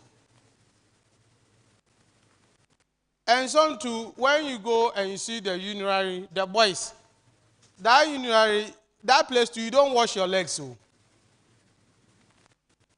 You weary there, it goes through it. That water that comes, you don't wash your legs. It's not good. You can easily injure yourself. When you injure yourself, when you come to the hospital, they ask you, you can't explain. Yeah, you can't explain. You put it on the workers that you came to the washroom and you slept. It means the person didn't clean the floor. Meanwhile, you know what happened. So please, those items are there for us to use. And please, my dustbins, they are not drums. When you are doing your haul of this thing, please don't pick my dustbins and pick sticks and be smashing them inside. When I get your picture, I'll come and take my money from you.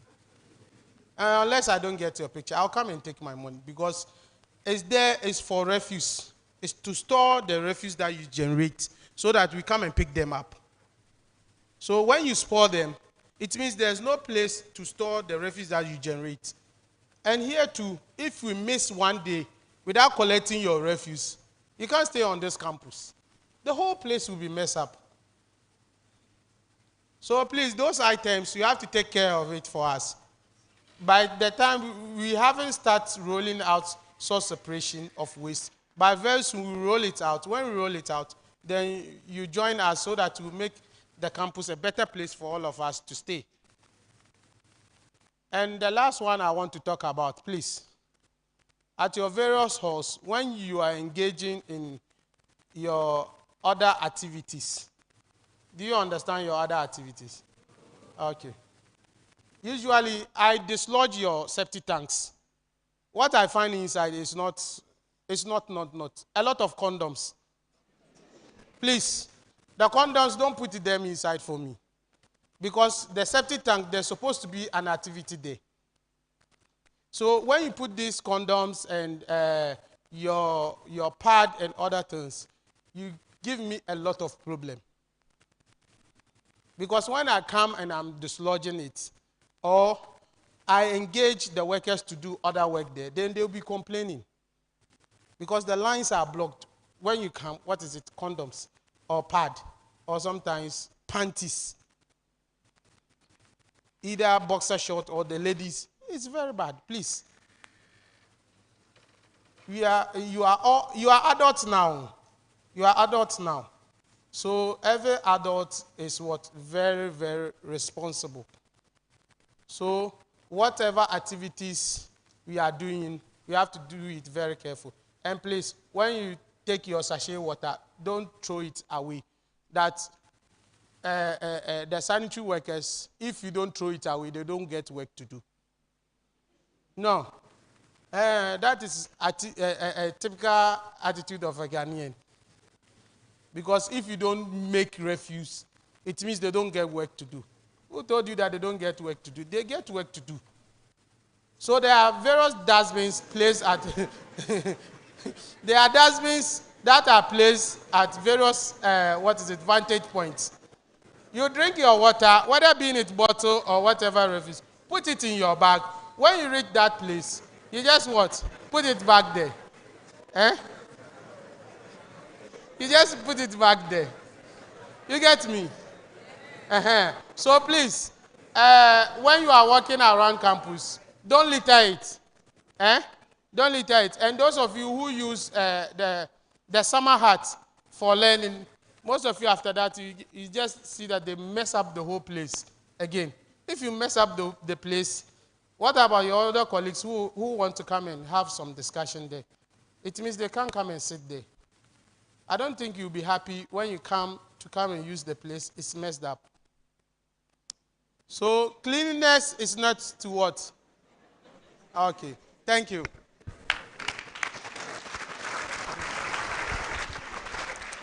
Thank you.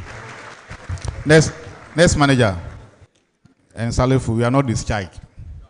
Yes, so now it's time for questions and clarifications. So please, 5 people first, then the next 5, then we make way for the next presentation. So first 5, please, just step forward, mention your name, mention your program, then your question or your clarification will follow. Thank you. So let me add that before you can go to, you can't get up and just go and buy medicines and come. Did I talk to you about refund? Okay, so there's a good facility for you. If you have health insurance and you come to the hospital and there are certain drugs that are not covered by health insurance, we'll write a prescription for you to go and buy from outside, from town, or any of the pharmacy shops around. Then when you buy, you take a receipt, attach the receipt to the prescription and bring it to the hospital. There's an office there. We'll take that and refund your money to you. You'll go through the process. Maybe within a month or 2, you'll get your money back, okay? But when you are sick, don't get up from your house or your hostel and go and buy medicines and take a receipt and bring it to us. We will not do that. We will not refund that one. The same thing about going to hospital. If you get up and you are not well and you decide to go to any hospital without informing us and bring a bill, we will not refund the money to you. You have to come to UCC hospital. If you cannot take care of you, we'll give you a referral letter to go there and they will take care of you. When you bring the bills, we'll refund the money to you. The ambulance is for the student. For students, you are not going to pay. You won't pay for it. If you are taking it to Accra or anywhere you are referred to, you will use it for free. SRC will take care of it. Okay? So let's take note of those things. So the questions, please. If there are questions, let's take them. Questions? Yes, my name is Luke. Education Management. I want to ask if there is a particular date for the medical exams. Okay, so there's no particular date for it. We've already started. Some of your colleagues have already started and they've done their own. So please, after the orientation, just come. They start as early as 6 o'clock. Some of the things are such that you have to do it very early in the morning.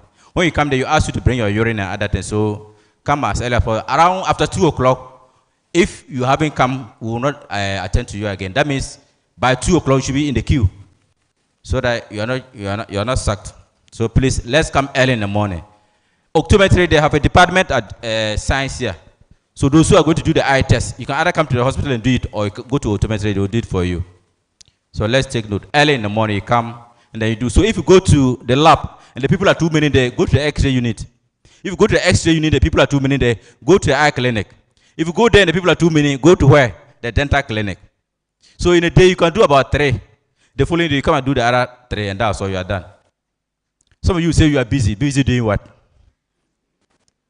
Okay, next person. My name is Stella Amwa, Bachelor of Education Arts. Please, I want to know if the hospitals on campus have maternity units. Oh, sorry, my sister. I didn't mention it. Ideally, you are not supposed to come here and be giving birth.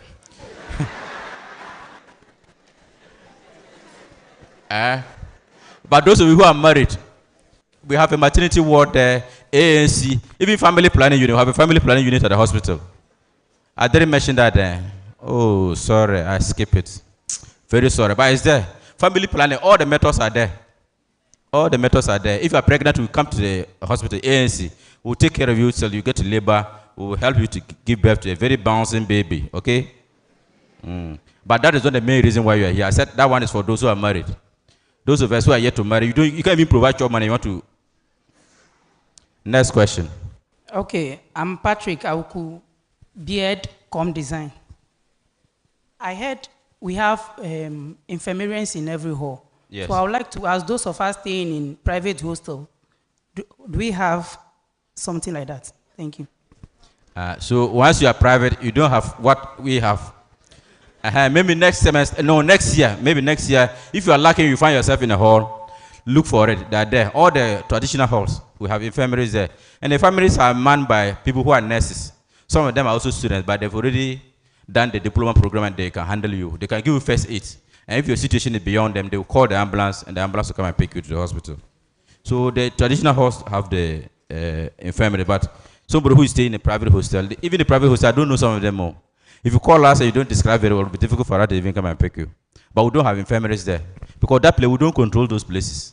But the traditional halls, we have infirmaries there for students to use. They can provide basic first aid for you. Any more questions, please? Any more questions, please? I'm very much concerned about the medical exams. Very, very, very important. You know why I'm concerned about it? So that you know your status. You married the right partner. That's all. Just come and do that one alone for us. And the rest, just come and do that. Do the blood test. Let's find out whether you're cycling positive or negative. See a doctor. If it's positive, they'll let you do a further test. That one is called electrophoresis. You don't want to hear that word. Yeah. So if you come and it's positive, please go and show it to the doctor. They will let you do a further test.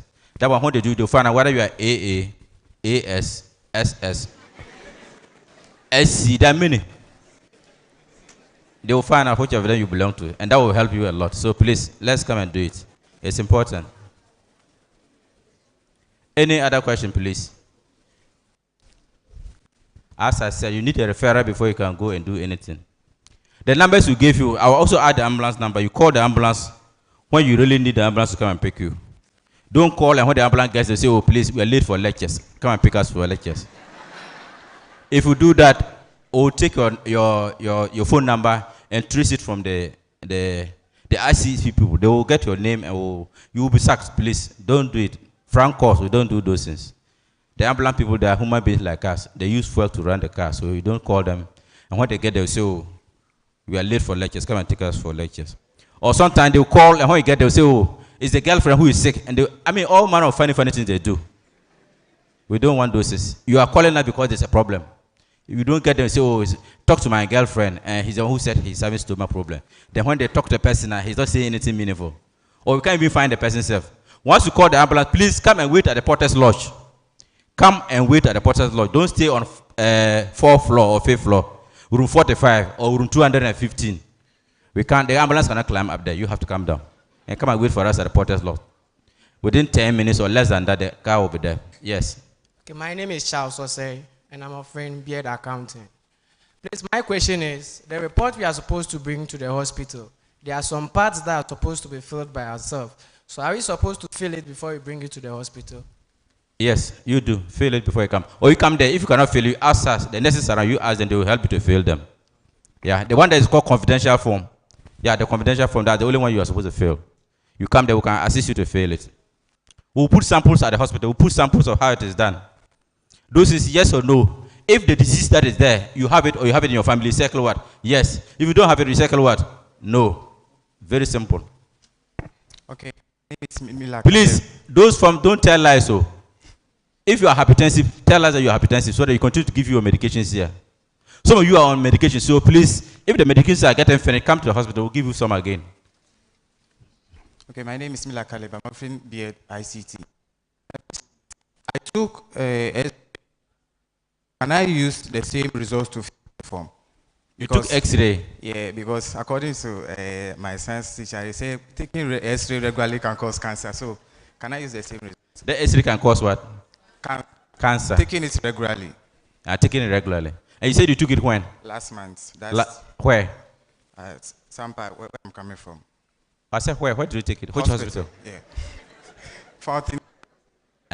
Actually, we do encourage people to bring their own medical things from somewhere to come out. You bring that one along and come and talk to the S3 people. Okay. They will look at it. If they are satisfied, they won't take again. But if they are not satisfied, they will take again. And you will not get cancer, okay? Don't be afraid. Any more questions, please? Any more questions, please? Let's avoid self-medication. When you are sick, please come to the hospital. Don't go to the pharmacy shop and buy tupaya or buy para, buy malaria medicine or buy typhoid medicine. You know we are very good at treating malaria and typhoid. Every Ghanaian is, the average is a doctor. When you are sick, so it's either typhoid or it's malaria. Then you go and buy typhoid medicine, you go and buy malaria medicine. Then wait, when things are getting out of hand, then you now come to the hospital. We don't perform magic there, please. When you are sick, just report. We'll look at it and take it from there. After all, the treatment is free if you have health insurance. And it's going to be paid if you don't have health insurance. Okay. Thank you, Sir Thomas. We are very grateful. Sir, the ambulance number. And please, don't play with the numbers. Don't call the number and tell them that we want to find out if the number is correct. And there's a problem we can call. Please, don't do that. We beg you. Let's take the last question, and then next manager will give us the numbers. I'm Judith Bentum, Beard at. I wanted to ask that when your NHIS is linked to your Ghana card, can you bring it to the hospital?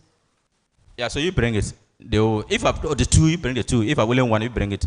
And go to the health insurance office. They will show you how to use it, okay? So if it's linked, if after two, you bring it. If it's also linked, you bring it and we'll use them. So the ambulance number is 0299 37 6289. 0299 37 6289. You call them when you are in it. As we said, if you do prank calls, we'll take your phone number, look for your name, look for everything possible, and make sure that you are out of this university. We are not joking here, okay? So don't do it. Or don't call and say, oh, my boyfriend is sick or my girlfriend is sick. When we get there, the person cannot be found. Then they have to drive back to the hospital. No, we will not entertain those things. And if you have any problem, please talk to your SRC executives. Every hall, they have SRC executives there, and they help reps. If you have any problem, you do that. Talk to them, or you call us. Don't put anything on the internet or Facebook or whatever. When I went to the hospital, no. come and talk. Ask of anybody in the hospital. You say you want to see the nurse manager, or you want to see the director, or you want to see the administrator. Make your complaint there, and it will solve your problem for you. Okay? This university is what we have for. If you put it on the internet or you put it on Facebook, we are all going to be what? Disgrace. We don't want that. Is that not it? So bring your matter before us, so we'll solve it for you instead of sending it on the internet. Thank you very much. Okay, the number for the last 0299376289 for the ambulance. Thank you very much. Thank you. Please clap for him, clap for him, clap for him, clap for him. So we welcome Dr. Ner to come and talk to us about entrepreneurship and career development.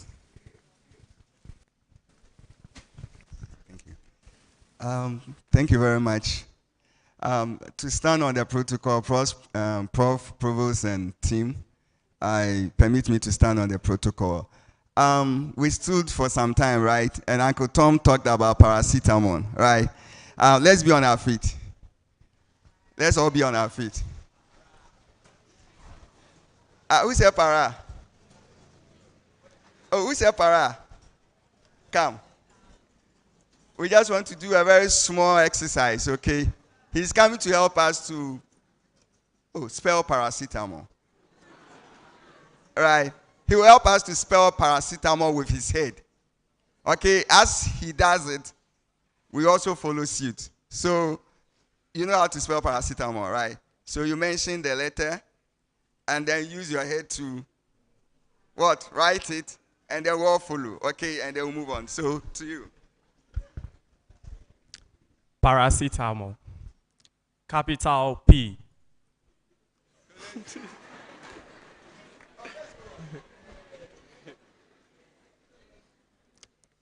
A. R.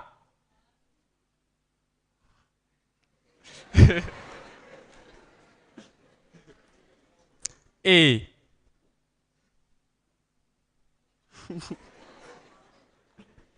C. E. M. O. L. Thank you. Okay, thank you. Let's clap for him. Okay, so let's sit down. At least we've been able to spell paracetamol, right? No. No. Okay, then let's spell paracetamol by singing. So we're going to use paracetamol. Let's all be on our feet again. You said no. Right? So be on our feet. Okay, so now we're going to spell with our mouth, okay? And so we say paracetamol. When I sing, you say it after me, all right? So paracetamol. Aracetamol. Racetamol.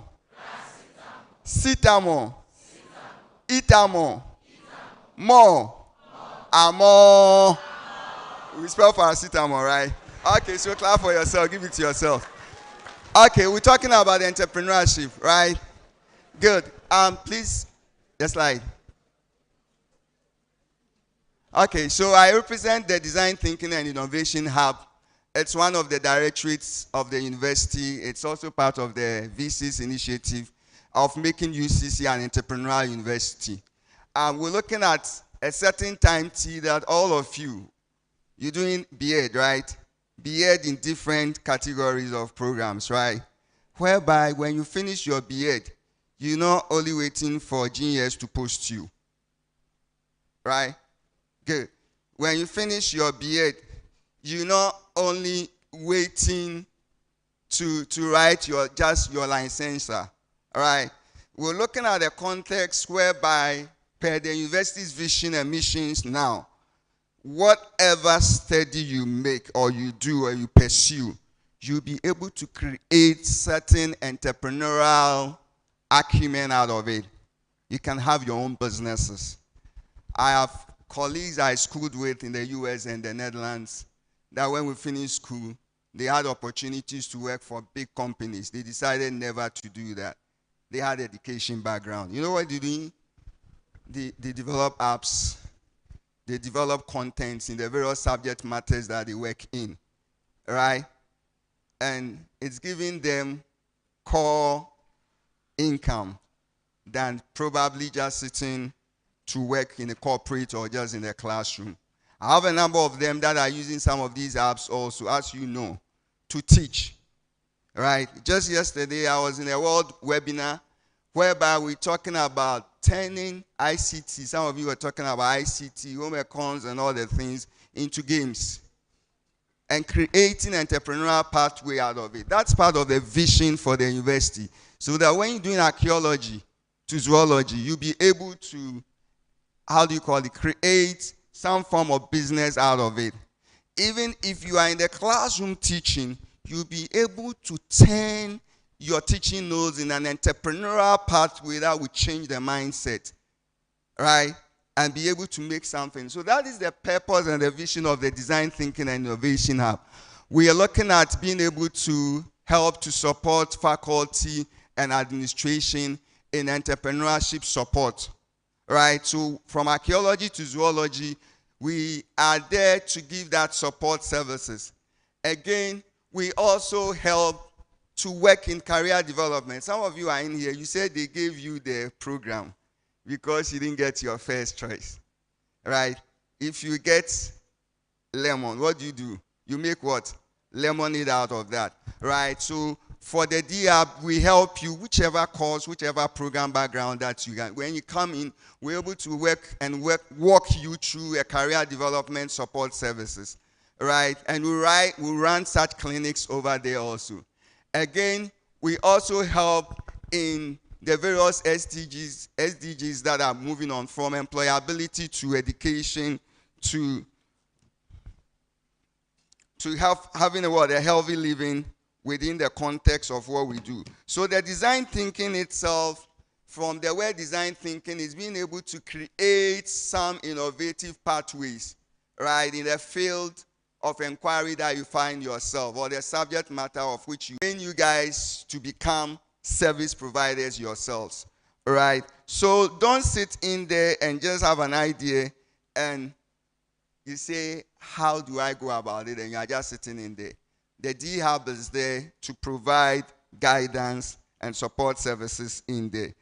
Again, something that we do that is important for you to do is that specifically we train in entrepreneurship, career development. We train in business incubation support. We provide access to business plan competitions, right? And also we organize business innovation fairs with our partners. I'll mention a few of the partners as we go along. We also work in, like I said, career development clinics.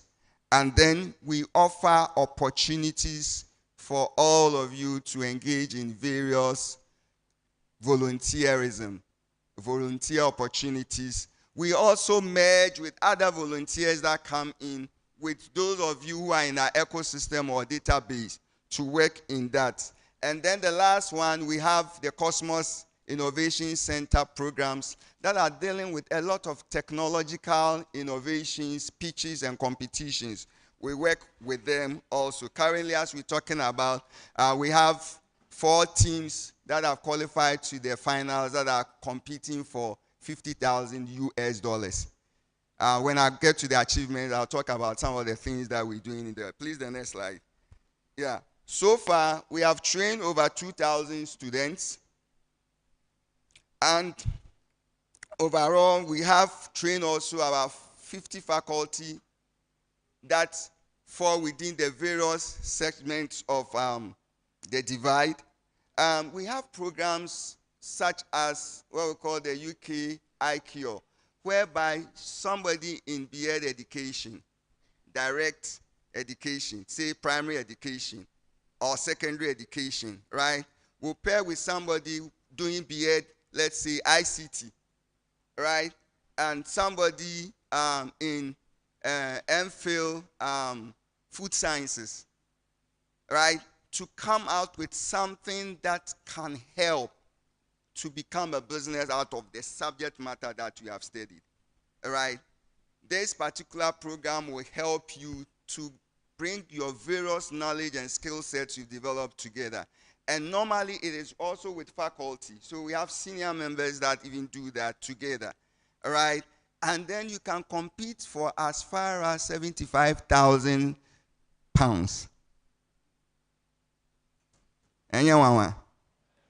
But then what we see in here is that mostly we only want to concentrate on ourselves and I and I and I. Is it not what normally we say? Begin to, as you're moving along, check what is it that your colleague is doing that you can come together to work in. When you come to the DR, we have such facilities to guide you in there. We also have the KIC Innovation Center, like I said, in the projects. We have the mentorship pathway whereby you would also come in with whatever it is that is in your mind. You know, sometimes you'll be in the classroom and your lecturer will teach and say something that will pick on the subject matter that you are working in. True or false? And normally you don't know where to go. The doors of the DR is open for you to come in. If you look at the pictures in there, these are some of the competitions and some of the awards that UCC had won. UCC currently, we were the best incubator for the entire tertiary universities in Ghana for 2023. Waiting for the 2024 awards. It's just in January, right? Good. We've also been able to provide support services, some support from the university itself. So if you see some of the pictures in there, there's an award of a basic seed capital of like 2,000 cedis to test the idea that you have, right? In form of teams, in forms of individuals. We have also gone as far as the KIC to have student teams winning $50,000, $40,000, $20,000, $10,000. Currently, we have 4 teams that are in the professional pathway that all won $2,000, and they are competing for the next $50,000. We have the GIZ that came in to support some of the student ideas. Ladies and gentlemen, it's only when we have you in our database and your idea is clear that we can do what? You get it? So don't sit in there and then just have this information and sit on it. And then your colleague will form the team, will come over, get all these support services. And then when they start to get the recognition, you are sitting there and you are saying, I'm better than them. You are better than them, but they took the step. Entrepreneurship deals with what? Taking the first step, the risk of taking it, right? And then being able to have your mindset that even if I fail once, I will stand up again and do what? And pursue it until I get it. All right? So the Design Thinking and Innovation Hub has these services for you. And don't only sit by the window. Take advantage of all those support services that are in there, that are mentioned, and others that I have not mentioned. Probably during the question time, we'll be able to have them. And then come to us. We are located at the new administration block, the block B, so the last end of it. As soon as you enter from the last end, just after the washrooms, is the first door on your right. And you can also have us through our email address and the phone number in there. You can also scan us, I think in the next slide. Our social media handle. Any of us, if you have a smartphone, you can just scan right now. I'll give you just a minute, 30 seconds to scan. Just scan. Please leave it there for those who want to scan to scan. It will lead you to the opportunity to also fill the form. So whilst you are even here, you can start to fill the form. And then our able-bodied administrators and support services will get in touch with you.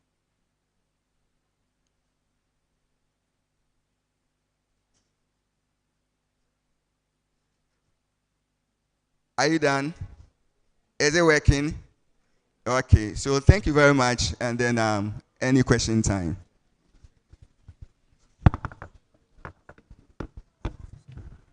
Thank you, Doug. We are grateful. So, colleagues, The floor is open. Questions? Questions? By my clock, the time is 11:28. And we are coming back in the afternoon around 1 p.m. We have one more presentation to go. So come and ask your questions so that doctor can respond to it. We can take the last presentation. You go and relax, fresh up, take something, and come back and come and continue. So question time. Question time. Or we like to ask them questions. So if you don't have a question, Doug will ask you a question. Okay. So you ask you one question. You answer, then we move to the next session. So Doug. Thank you. Since you don't have a question, may I ask, what's your vision after level 400? To join the bandwagon or to become independent?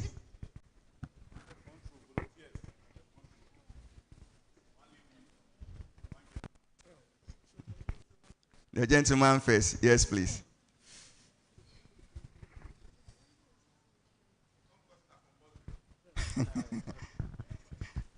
Okay, so my name is Asante Bright. I'm offering BSc Psychology. Okay. So after level 400, when I get a chance to go outside the country, I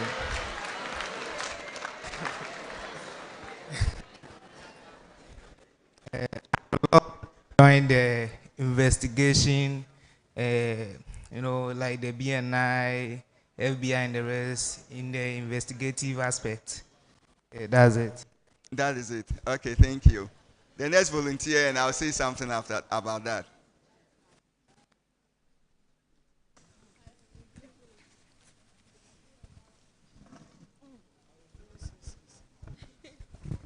Please, my name is Kofi Manuela Dede.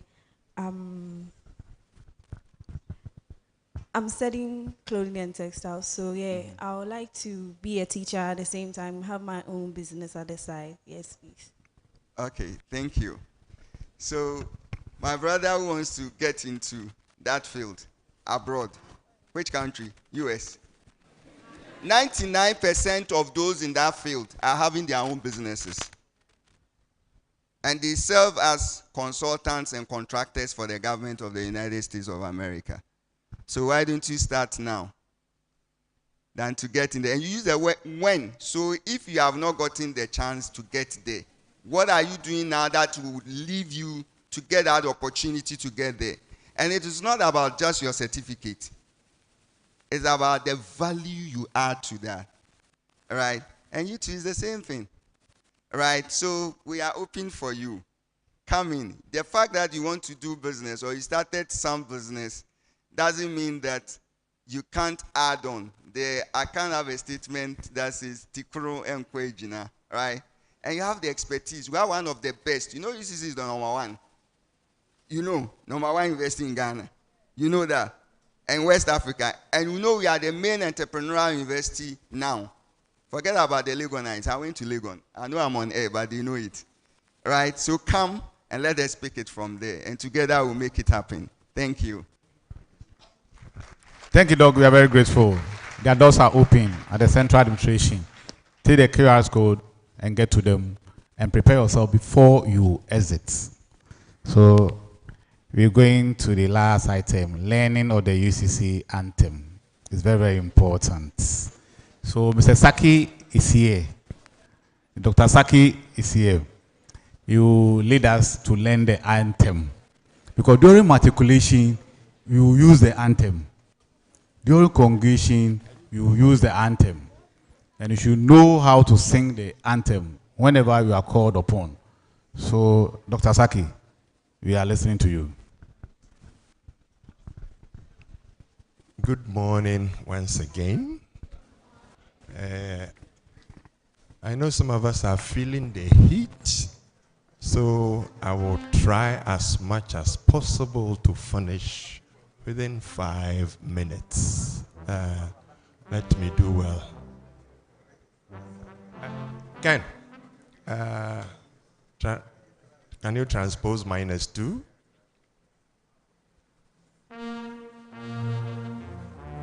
And play an octave above. I'm using some terminologies that you good.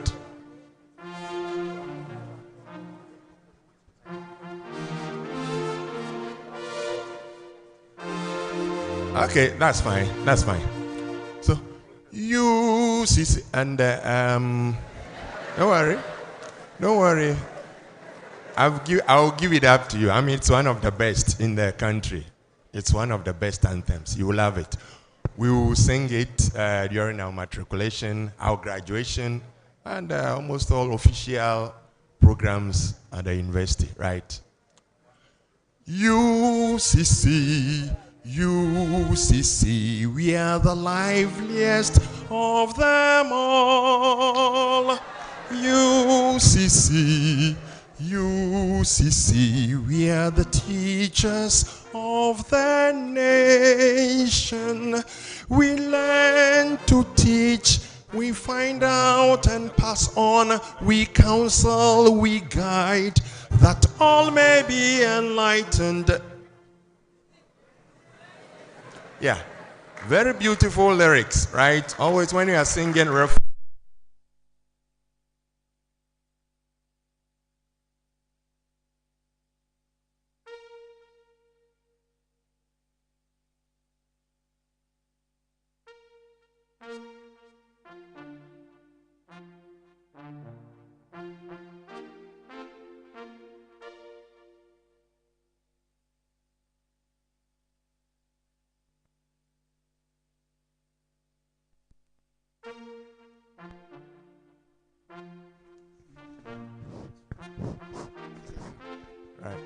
Yeah, yeah, back.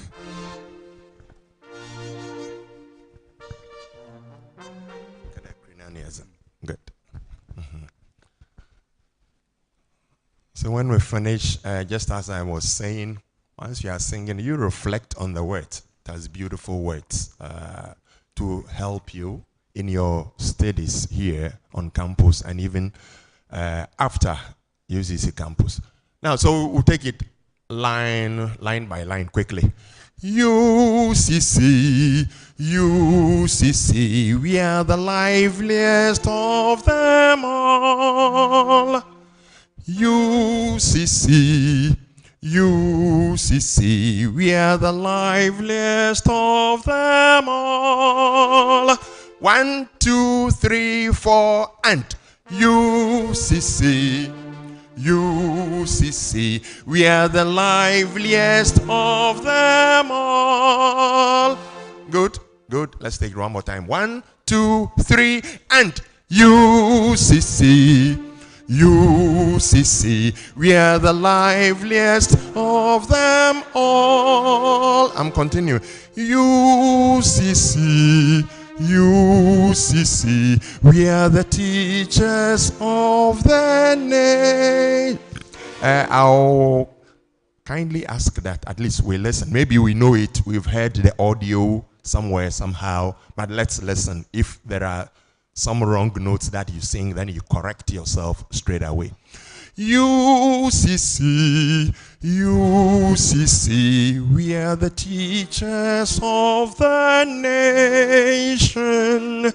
UCC, UCC, we are the teachers of the nation. 1, 2, 3, and go.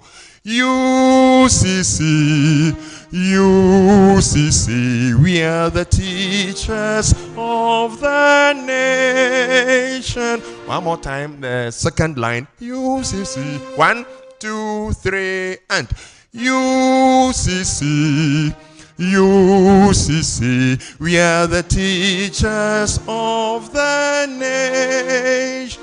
Very good. The two lines together. UCC from top. 1, 2, 3, and UCC, UCC, we are the liveliest of 2, 3, and UCC, UCC, we are the teachers of the nation.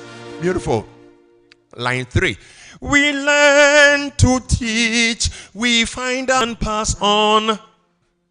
We learn to teach, we find out and pass on. 1, 2, and. We learn to teach, we find out and pass on. Again.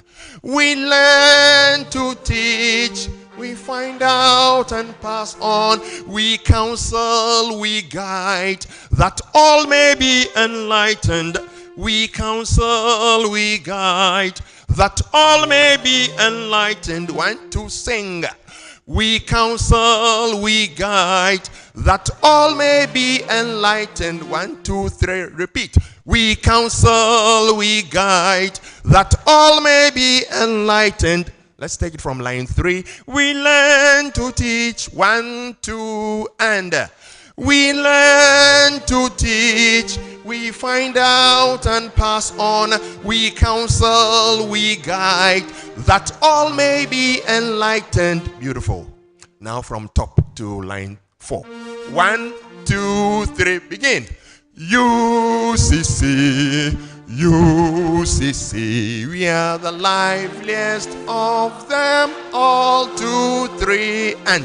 UCC, UCC, we are the teachers of the nation. We learn to teach, we find out and pass on. We counsel, we guide, that all may be enlightened. Good. To the refrain. And this is where people like, but unfortunately at times people don't sing it well. UCC, UCC, therefore rise to your call. Don't attempt to sing UCC, UCC. Don't UCC here, please. UCC is UCC, not UCC. 1. UCC, UCC, therefore rise to your call. UCC, UCC, to the call let us rise. UCC, UCC, therefore rise to your call. UCC, UCC, to the call let us rise. One more time before you come in. UCC, UCC, therefore rise to your call. UCC, UCC, to the call let us rise. Let's give it a try. 1, 2, and. UCC, UCC, therefore rise to your call. UCC, UCC, to the call let us rise. One more time. 1, 2, and. UCC, UCC, therefore rise to your call. UCC, UCC, to the call let us rise. To our call let us rise, where it has no bis lumen. Right? It's spelled veritas nobis lumen. Truth, our guide. But the composer, who is still alive, I think is 80 plus, now Prof. N. Kofi, he says we should pronounce it in academic Latin, so the V will sound W, right? So, veritas nobis lumen. Truth, our guide. Veritas nobis lumen, right? Veritas nobis lumen. To our call let us rise, veritas nobis lumen. Right, let's take it from that side. To our call let us rise. 1, 2, and go. To our call let us rise, veritas nobis lumen. One more time. 1, 2, and. To our call let us rise, veritas nobis lumen. So from the beginning of the refrain, UCC, UCC, therefore rise to your call. 1, 2, 3, and UCC, UCC, therefore rise to your call. UCC, UCC, to the call, let us rise to our call. Let us rise where it has no beast. Repeat. UCC, UCC, therefore rise to your call. UCC, UCC, to the call, let us rise to our call. Let us rise where it has no beast. Lumen. Beautiful. You've done well. We'll sing stanza 1 through this. Then I'll give you your first quiz. Stanza 2. You do it all by yourself for me to listen.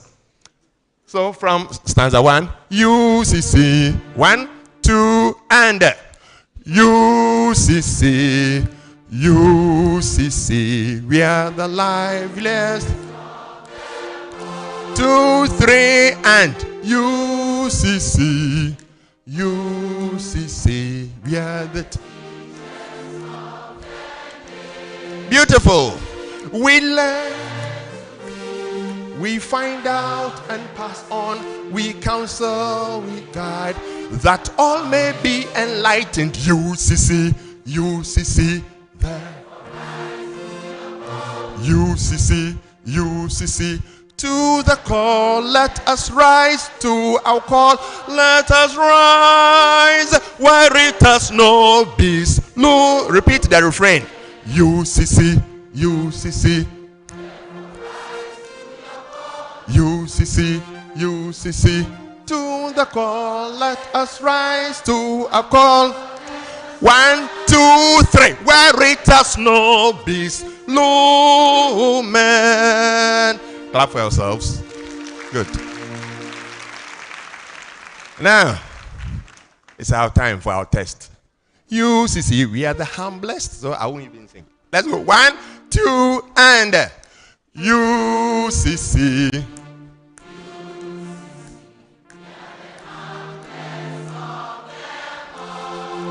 Correct.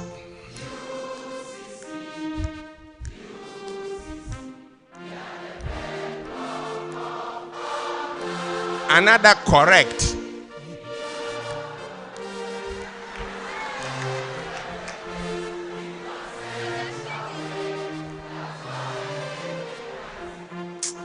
I don't know whether to give you C plus or D plus.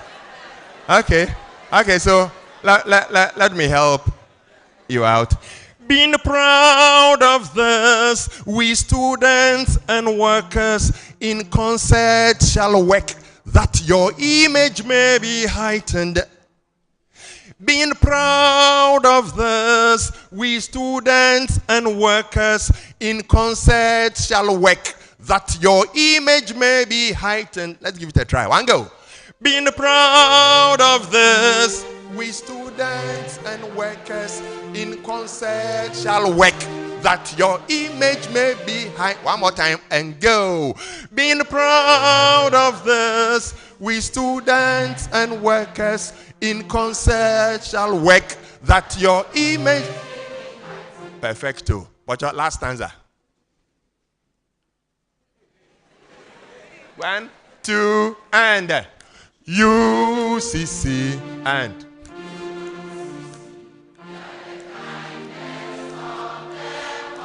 2, 3, and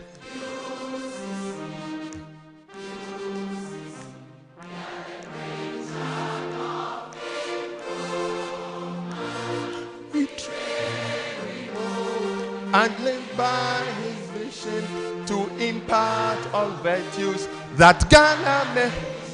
UCC, UCC, there. UCC, UCC. To our call. 1, 2, 3. Where it has no beast. No. Repeat. UCC.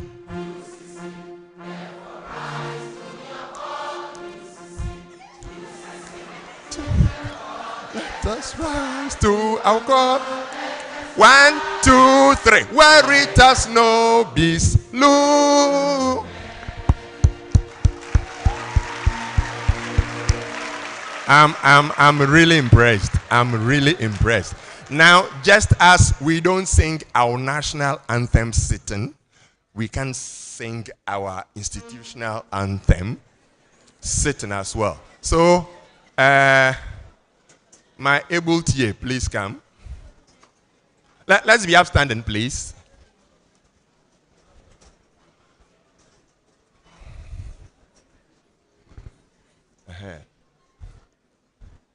Kenneth is my able TA, so he will conduct us. I'm learning how to play the keyboard, so I want to replace him on the keyboard so that you sing. Thank you so much, Kim. I am Akasa.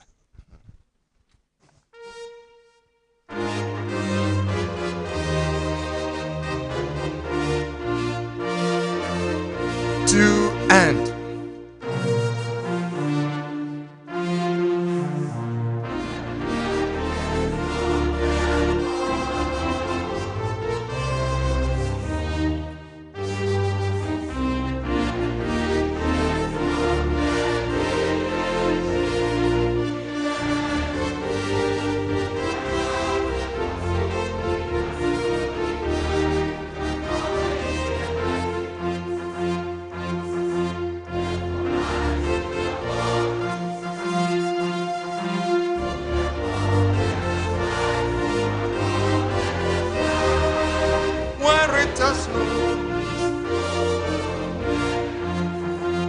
Repeat the refrain.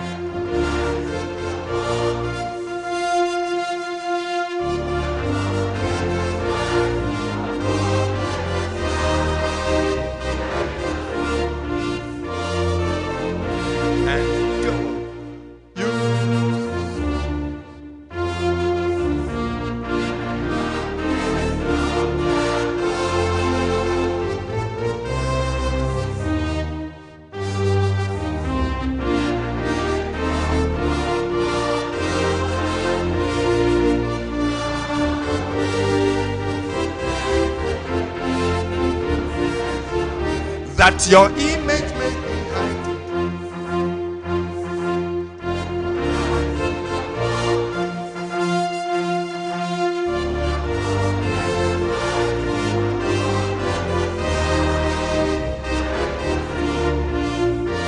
Repeat the refrain.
Watch.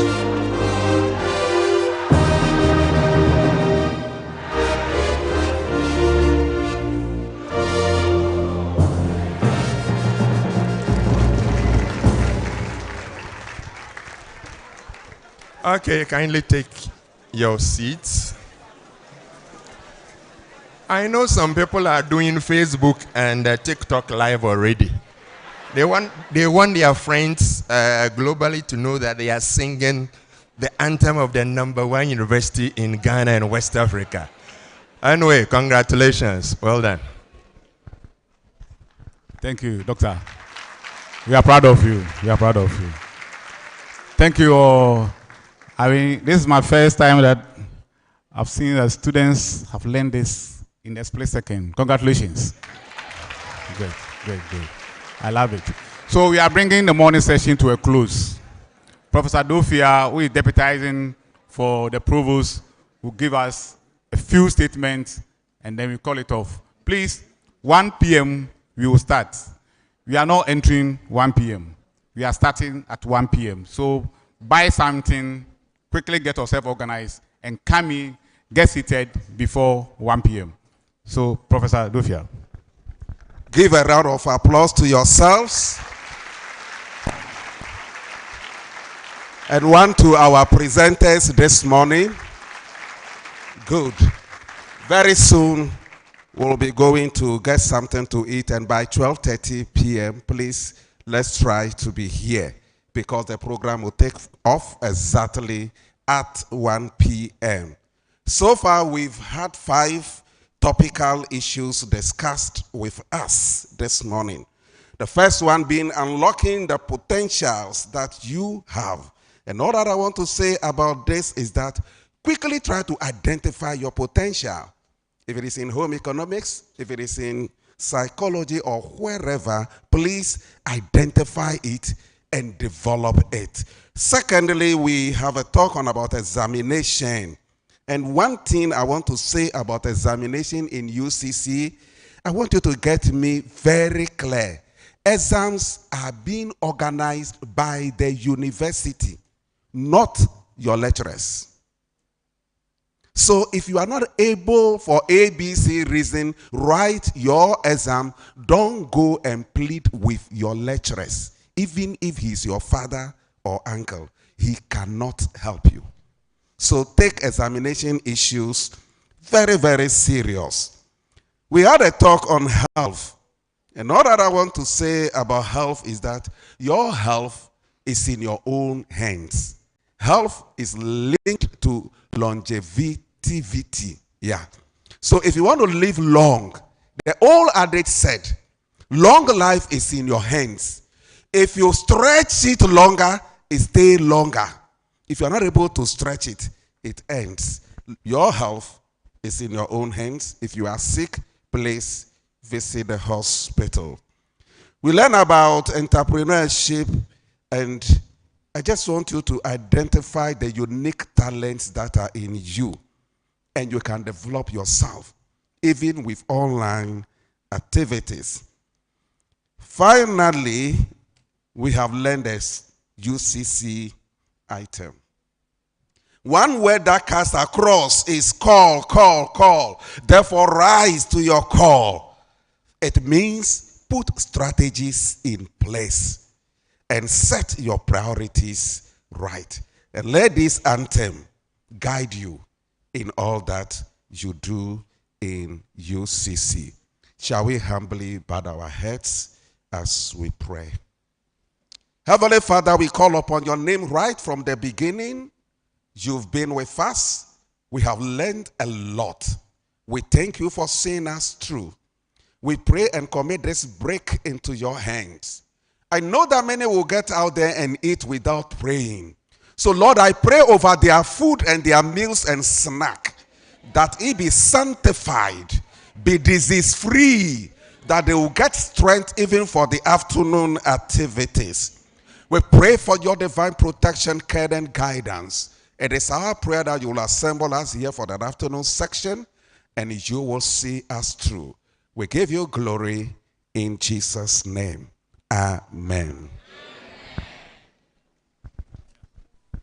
Thank you, Prof. We are so grateful.